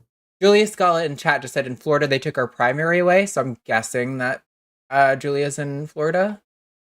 I don't know. But the state still goes, if you are voting in Florida, the state still goes to the winner of the popular vote in the state. So do vote for Harris because Florida actually has a fucking shot. And again, people, if you vote blue in a red state and you make it purple, that takes away money that Republicans were going to we don't have to invest as much money in Florida because it's a lock. If it's not a lock, they don't get to invest as much money in Pennsylvania and the swing states. They have to go back to investing it in Florida too. Voting blue in deep red states is an objectively good thing for undermining Republican control. Sorry. Yeah. Zyra says vegan Gaines' ego is too big to obfuscate. He'll always admit it's him. I know another individual, not unlike that person, who likes to try to call the show. Moving right along. Let's speed round these. I'm gonna read them. Go for it. Next one. Kai CD says, I'm more critical of the Democrats. It's just immensely easier to be critically dismissive of the logicless Republicans' policies and action. Yeah, I'm critical of the Democrats because there's a chance they'll change. Carly Height says, please, more Exmo content. Take my opinion with a grain of salt because it took me like 20 minutes to figure out how to send this.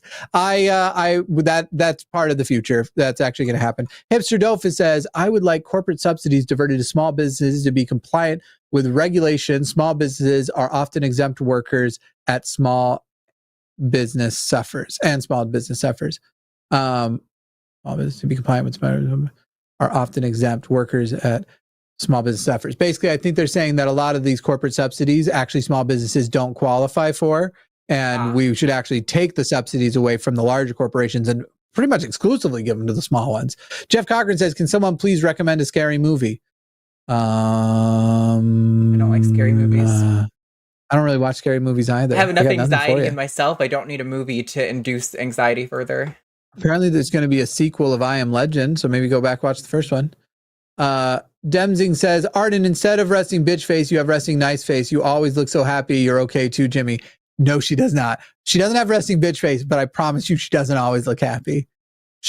You have a very good happy face and even a pleasant resting face. But I've been told I smile a lot before, and I'm like, I don't even notice I'm doing it. So it's definitely like a You're very conditioned generous thing. with the smiles. But I've made her get out of bed at 8 a.m. before. When? Hipster Dofa says, what the fuck? I know I've made you wake up early. We've worked together a couple times where you're wiping the sleep out of your eyes and you're like, I actually need to drink this coffee before. Oh, yeah. Okay, that has happened for sure. Yeah. Hipster Dofa says, sorry, that wasn't directed at you, but callers, LOL, they make me mad. They only complain every 4 years and say, I'm done with what? I agree. Well done. Very much. Emery King, wait, Jimmy, what do I get mad at you about? I know we have argued in chat about something you said that I thought sounded racist, LOL, but I wasn't mad. I couldn't have been racist. Some of my best friends are racist. Monkey at a typewriter says, this is Vance, Mr. Trump, I have an appointment with my fur guy this afternoon. You're what? My furrier. Don't call me that in public. I like it, but do not say that in public. That is going to get us in a lot of trouble. Okay, good. Awesome. Fucking weirdo. Shady Vance is the weirdest fucking guy ever. Tune in tomorrow, 2 p.m. Central Time for the Sunday show and 7 p.m. Central Time for the After Dark show. You got Matt Dillahunty and Eric, Skeptics and Scoundrels, Eve Was Framed and Seth Andrews on The Late Show. Subscribe to our Patreon to get your name on the list or get access to our exclusive little podcasting that we do live on the line. We also have merch. More coming soon, I promise. Hot merch. It's hot merch. Get it. That song is loud. I don't think they're hearing about the hot merch. I don't know why it always puts it at max volume. I gotta change that setting. Anyway. Thank you for joining. Sorry this was the